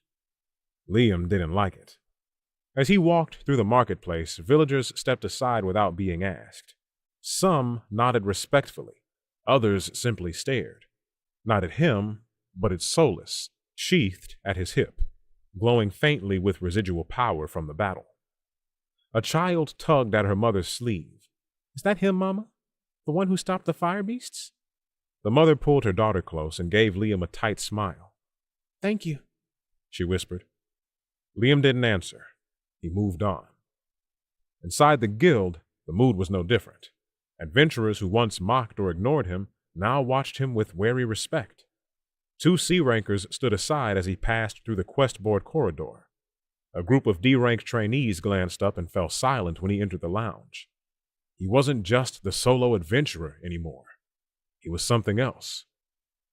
Fame's a funny blade, a voice said. Liam turned.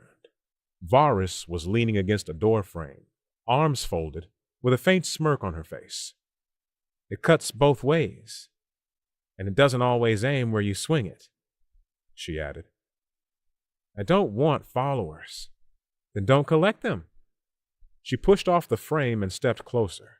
But you can't control what people see. Right now, they see a fire strong enough to keep the dark at bay. Doesn't matter what you meant. I'm not their savior. No, she agreed. But maybe you're their reminder that someone's willing to fight. Liam looked down at his hands. They weren't shaking, not exhausted, not angry, just tired. KL did this, he said, and he's not done. No, but neither are you. She handed him a rolled scroll, a fresh guild seal pressed into the wax. A private request from the guildmaster. We found a trail of KL's corruption outside the ruins north of the Ashvale region. He's moving again. Liam took the scroll and nodded. Then so am I. That night, as he prepared to leave Gate Town, Soulbound began to pulse softly. Reputation update. Gate Town. Revered. Flame Bearer recognized. Regional quest lines unlocked. Solo B rank opportunities available. For the first time in a long while, Liam allowed himself a small thought, not of fear or survival, but purpose. KL wanted to be the flame that burned the world down. Liam would be the one that lit the way through it. Chapter 20. Letters and Lies. Liam stood outside Gatetown's eastern gate just after dawn, cloak drawn tight against the cold breeze sweeping down from the Ashvale peaks. His supplies were packed. Solus hung at his hip, newly sharpened and steady. He was ready to leave. Then the courier appeared. A girl no older than 12, wrapped in 2 big boots and a messenger sash, sprinted up the dirt path, waving a sealed scroll. "Message for the flame bearer," she said, panting. Liam turned, his brow furrowed. "Who sent it?" She shook her head. "Didn't say, just gave it to the post house last night. Said it was urgent." Liam took the scroll. The seal was unfamiliar, a wax circle burned with a twisted flame design. Not Ava's. It shimmered faintly with divine energy, just enough to prickle the edges of Liam's skin. Still, he broke the seal. The letter unfurled on its own, the ink glowing faintly as if alive. The words weren't written in any language Liam knew, but soulbound stirred and translated instinctively. "To the flame you carry, imperfect, limited, shackled by mercy. There is more. Ava has given you strength, but not freedom. Power, but not purpose. You burn, but only within her lines. I offer you true flame, the kind that spreads without apology. Come to the Solveran caldera, cast off the goddess's leash, become fire as it was meant to be. We will be waiting." No name, just a symbol at the bottom, a jagged circle of thorns encircling a flickering spark. Liam's jaw tightened. There was something cold about the letter, not overtly threatening, but patient, like something had watched him long enough to know exactly what to say. True flame? Unfettered? He looked to Solus. The blade pulsed once, not angrily, but like it too had read the letter, and didn't like what it saw. Liam crouched near the road, struck a spark with a tender shard, and let the edge of the letter touch the flame. The parchment ignited immediately, curling and blackening with a strange hiss, like breath being drawn in reverse. As it turned to ash, the last symbol pulsed once more, and watched him burn it. The wind shifted. Soulbound whispered in his mind. Unknown entity identified. Potential deific opposition. Low influence level, but rising. Ava's mark is unstable. Interference delaying passive blessings. So it's not just KL. There's others. Not all gods were silent, and not all of them cared about mercy. Liam stood slowly, brushing soot from his fingertips. He didn't need another god. He was tired of following flames that wanted him to kneel. He would burn his own direction, or not at all. Liam returned to the guild under the guise of a routine supply pickup. His pack was mostly full. Dried fruit, repair kits, potion vials. But his real purpose wasn't written on any requisition form. After the divine letter, something gnawed at him. The sense that Gatetown was no longer just a base of operations, but a battlefield waiting to be claimed, and the enemy wasn't waiting at the gate. It was already inside. The lower vault corridor was quiet. Liam moved past rows of secured rooms, nodding once at the lone clerk stationed at the supply desk. The man gave a distracted wave and went back to organizing crates. Liam didn't stop. He headed deeper toward the restricted archive vaults below, where older quest logs and long-term magical records were stored. Only high-ranking adventurers or authorized guild staff had access. He had neither, but Solus pulsed, guiding him past a reinforced door that had been left slightly ajar. Liam slid inside. The room beyond was lit only by a flickering monolantern. Scrolls were lined up on the shelves. At the far end stood a man in light leathers, hunched over a desk, scribbling notes onto a series of parchment slips. He didn't notice Liam until the door clicked shut behind him. The man turned sharply, eyes wide. Recognition bloomed. "You're not supposed to be here," the man stammered. Liam stepped forward slowly. Neither are you. Then he saw it.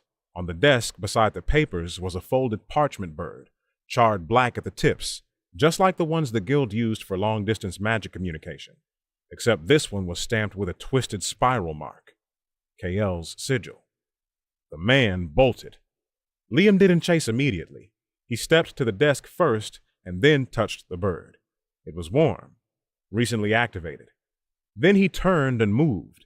He caught the spy just as he reached the top of the vault stairwell. The man drew a small dagger, more out of desperation than defense, and lunged. Liam caught his wrist, twisted, and slammed him into the wall. The dagger clattered to the floor. "Start talking," Liam growled. The man spat. "You don't understand. He's the future. You're just a flame waiting to die out." Liam's grip tightened. "Kael sent you. He showed us," the man whispered, eyes wild, "what the world could become. No more weakness, no more gods whispering false hope, just fire, cleansing and pure." Liam leaned closer. "You're part of a cult." The man grinned. "We are the Ember Veil, and soon you'll see how small Ava's light really is." By the time Varus and 2 guards arrived, the man was already bound and unconscious at Liam's feet. Varus looked from the spy to Liam. "You found one. There's more," Liam said. "This one's just a crack in the wall." She nodded grimly. "We'll get what we can from him. Quietly. No reports to Central. We'll get what we can from him. Quietly. No reports to Central. The guild doesn't need another panic." As they carried the man away, Liam stared down the dark corridor. Kael didn't just leave marks on beasts anymore. He was planting roots, seeds of belief, and belief was more dangerous than monsters. The interrogation yielded little. The Ember Veil cultist spoke in loops and riddles wrapped in flames, quoting Kael like scripture. He called Liam the Half-Light, a false vessel, and warned that the Phoenix Crown will fall to 1 flame, not 2. Varus quietly ordered him to be transferred to an isolated holding cell beneath the guild, but the damage was done. Gate Town had been breached, not by blade or monster, but by faith twisted to fire. Liam couldn't sleep that night, not with the echo of that chant still ringing in his ears. So he followed Solus. The sword pulsed once, faintly, as Liam descended into the guild's deepest levels, places most adventurers never knew existed. There were no guards there, just locked doors, dust, and silence. Varus had once mentioned it to him in passing. A hidden chamber, sealed since the Divine War, left alone out of respect. Or fear. Liam found the door behind a false wall in the old training wing. It was covered in old flame markings, now chipped and dull. In the center was a blackened sun symbol, and beneath it a faded inscription. "Here rests the flame that broke the sky." Liam pressed Solus against it and the blade glowed, and the door opened. The chamber beyond was dark stone and silence. At its center, a shrine, not grand, not divine in scale, just a cracked statue of a woman in robes, holding a single sword upright with both hands. Her face was mostly worn away, but Liam knew the outline. Ava. But not as he remembered her, not radiant and smiling. This Ava was weary, her shoulders hunched. Her blade was chipped and the flames at her feet were cold. Liam stepped forward, staring up at the broken goddess. Then the wall behind her glowed faintly. Words bloomed into existence, not carved, but remembered. "When the gods fell silent, the blade must speak. When the flame dims, it is the bearer who must burn. Do not wait to be chosen. Choose." Liam stared at the inscription, the words carving themselves into his mind. This wasn't just a shrine.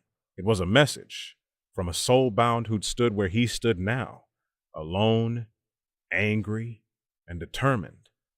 He drew Solus and laid it against the base of the shrine. The sword glowed once, then the flame at Ava's feet flickered and burned for just a moment. Soulbound whispered, Legacy response confirmed. You walk a path once walked by another who chose flame, not faith. Ava's blessing diminished. Flamebearer status, independent tier unlocked. Liam turned away from the shrine and walked back into the dark corridor, one truth burning behind his eyes. He didn't need a goddess to be soul-bound. He just needed a reason to keep walking. Chapter 21. Fissures in the Light. Liam didn't remember falling asleep. One moment he was sharpening Solus beneath a starlit sky, the blade humming softly at his side, and the next, the world dissolved. He stood in a place that wasn't the dream space, not the clean starlit realm Ava once summoned him to. This place was cracked. Golden mist floated through the air like dying embers. The ground beneath his feet was fractured marble, and broken mirrors reflected images of himself, distorted and fading. The sky was hollow, no stars, just a ceiling of dim fire slowly flickering out. And there, in the center, was Ava. But not as before. She stood with her arms wrapped around herself, her hair tangled, her glow dim and pulsing weakly. Pieces of her light were missing, as if stripped away. Her eyes, once warm and clear, were flickering like candlelight in a storm. She turned to him slowly. "Liam, Liam, Liam," she said. Her voice echoed 3 times, as if unsure which tone to take. He stepped forward. "Ava, what happened to you?" She tried to smile and failed. "The flame dims. I got your message. The shrine beneath the guild. The one who came before? I didn't send that," she said quietly. "That was a soul bound before your time. Before mine even. Their memory still burns." Liam froze. "So you didn't place the words?" "I don't control all fire, Liam. Only mine." The air shimmered between them. "You're weakening," he said. Ava nodded. "KL was once mine too. He was my brightest flame. My mistake." Liam's eyes narrowed. "You never told me that." "Because I wanted you to burn differently." Her voice cracked. "But he chose another. A god I thought long lost. One who devours flame instead of guiding it." She looked at him, then truly looked. "And now that god watches you too." Liam stepped closer. "Then tell me what to do, what I need to become to stop him." Her answer came slowly. "You need to become yourself. Not my chosen, not my creation. Just Liam."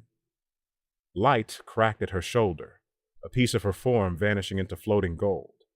She looked up at the hollow sky. "They're silencing us, one by one." "Ava!" Her gaze locked to him again. "I'm proud of you." Then she vanished, her body dispersing into threads of fading fire, and the world went dark. Liam awoke with a jolt. The fire he'd been tending had long since died. Solus lay beside him in the dirt, no longer humming, but in the back of his mind, Soulbound struggled to stabilize. Divine anchor weakening, Ava's link fractured, reconnection pending, core system stable, mission status, Flamebearer, unbound.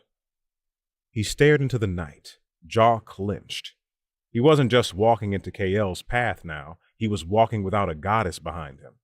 But somehow, he felt even more ready. The road south no longer looked like a road. The land had changed. What was once a stretch of rolling plains leading to the scorched border of the Cinderlands was now twisted and broken. Trees grew in spirals. Stones floated inches off the ground. Wind blew in 2 directions at once. The air carried the scent of smoke, but there was no fire. Liam stood at the edge of it all, cloak pulled tight, Solus already drawn. Soulbound pulsed softly in the back of his mind. Divine interference active, terrain unstable, hostile presence detected, traces of Ember Vale influence. He moved forward. The first signs of KL's growing reach weren't monsters. They were people. Refugees, travelers who had fled from southern settlements, now camped in haphazard circles along the warped trail. Liam passed a woman clutching a scorched pendant, eyes wide and vacant. A child whispered to herself beside a dying fire, repeating the same phrase over and over. The fire speaks. The fire speaks. When Liam asked a man what had happened, the reply was short. Dreams, then screams, then things came through the fire that weren't beasts. Liam left them with supplies from his pouch and continued alone. As he walked deeper into the shifting terrain, reality itself began to bend. He stepped onto dry grass and his foot landed in ash. A bird flew overhead, then blinked out of existence mid-flight. He passed what looked like a collapsed church, and inside a stone altar burned with black flame, whispering prayers in a voice that sounded like Kael's. Liam raised Solus and cleaved through the altar, the whispers silenced in a single pulse of radiant light. This wasn't corruption. It was a replacement. Kael wasn't just trying to spread his god's power. He was trying to overwrite reality with it. That night, Liam camped beneath a half-collapsed rock outcropping, shielded from the flickering sky. He sat beside a small fire, one he lit, not divine, not cursed, just flame, real and warm. He stared at it. He thought of Ava, broken and flickering in his dream, of Kael grinning through smoke, of the shrine beneath Gate Town, the soul-bound who had walked this path long before. Liam whispered to the flame, not expecting an answer. I'm not your savior. The fire flickered. I'm just the one left holding the sword. By dawn, the warped terrain gave way to scorched stone. The Cinderlands. Once a sacred territory tied to the old gods, the land now burned from within, not with flame, but memory. Blackened trees stood like forgotten sentinels, their limbs frozen in anguish. The ground cracked with every step, revealing thin veins of dormant fire. And at the heart of it all, a broken temple. Liam approached the structure slowly. It had once been a shrine to Ava. He could see it in the architecture, the way the pillars curled upward like rising fire, the familiar sunburst pattern above the shattered entrance. But the goddess no longer ruled here. Kael's spiral mark had been seared over every surface, flame twisted, light reversed. Liam stepped inside. The air was thick with soot and magic. The walls pulsed with corrupted warmth. Inside the sanctuary, monks knelt in silence, their robes scorched, their hands burned to the bone, yet still folded in prayer. They didn't move. They didn't breathe. Not until Solus crossed the threshold. Then their heads lifted as one. Their eyes glowed orange, and their lips curled back. Then they attacked. The fight was fast and brutal. These weren't men anymore, just embers wearing flesh. They moved like puppets, their bones creaking, limbs too fast to be human. Liam used Bound Step to phase through the first blow, slicing one down with a soul-lit slash. The others rushed in. He channeled Soul Echo, and suddenly his stance shifted, no longer his own, but that of a long-dead warrior who fought without wasted motion. Every strike was clean, every step efficient. In minutes, the corrupted monks fell, collapsing into piles of ash that whispered as they faded. Only silence remained. At the altar, he found the worst of it. Where once there had been an offering basin of silver and crystal, there was now a prayer stone, cracked and bleeding light. It pulsed with a rhythmic chant, a looped voice, Kael's voice. The fire must burn away all doubt. The gods must fall to rise again. One flame remains, and I will be it. Liam stared at it for a moment, then drove Solus straight through. The stone shattered, and beneath the shards, scorched into the altar itself, was a final message, ancient but clear. One fire saves, one fire consumes. You must become the third. Soulbound responded instantly. Ancestral Echo recognized. Soulbound Pathfork revealed. Flame of Balance. Divine conflict tier escalated. KL. Opposed philosophy. Liam stepped back from the altar and looked around at the defiled sanctuary. KL had taken what once gave hope and twisted it into a weapon. Ava had given power, but faltered. The old Soulbound had warned him. Do not wait to be chosen. Choose. Liam understood now. He couldn't be Ava's vessel. He couldn't be KL's shadow. He had to be his own fire.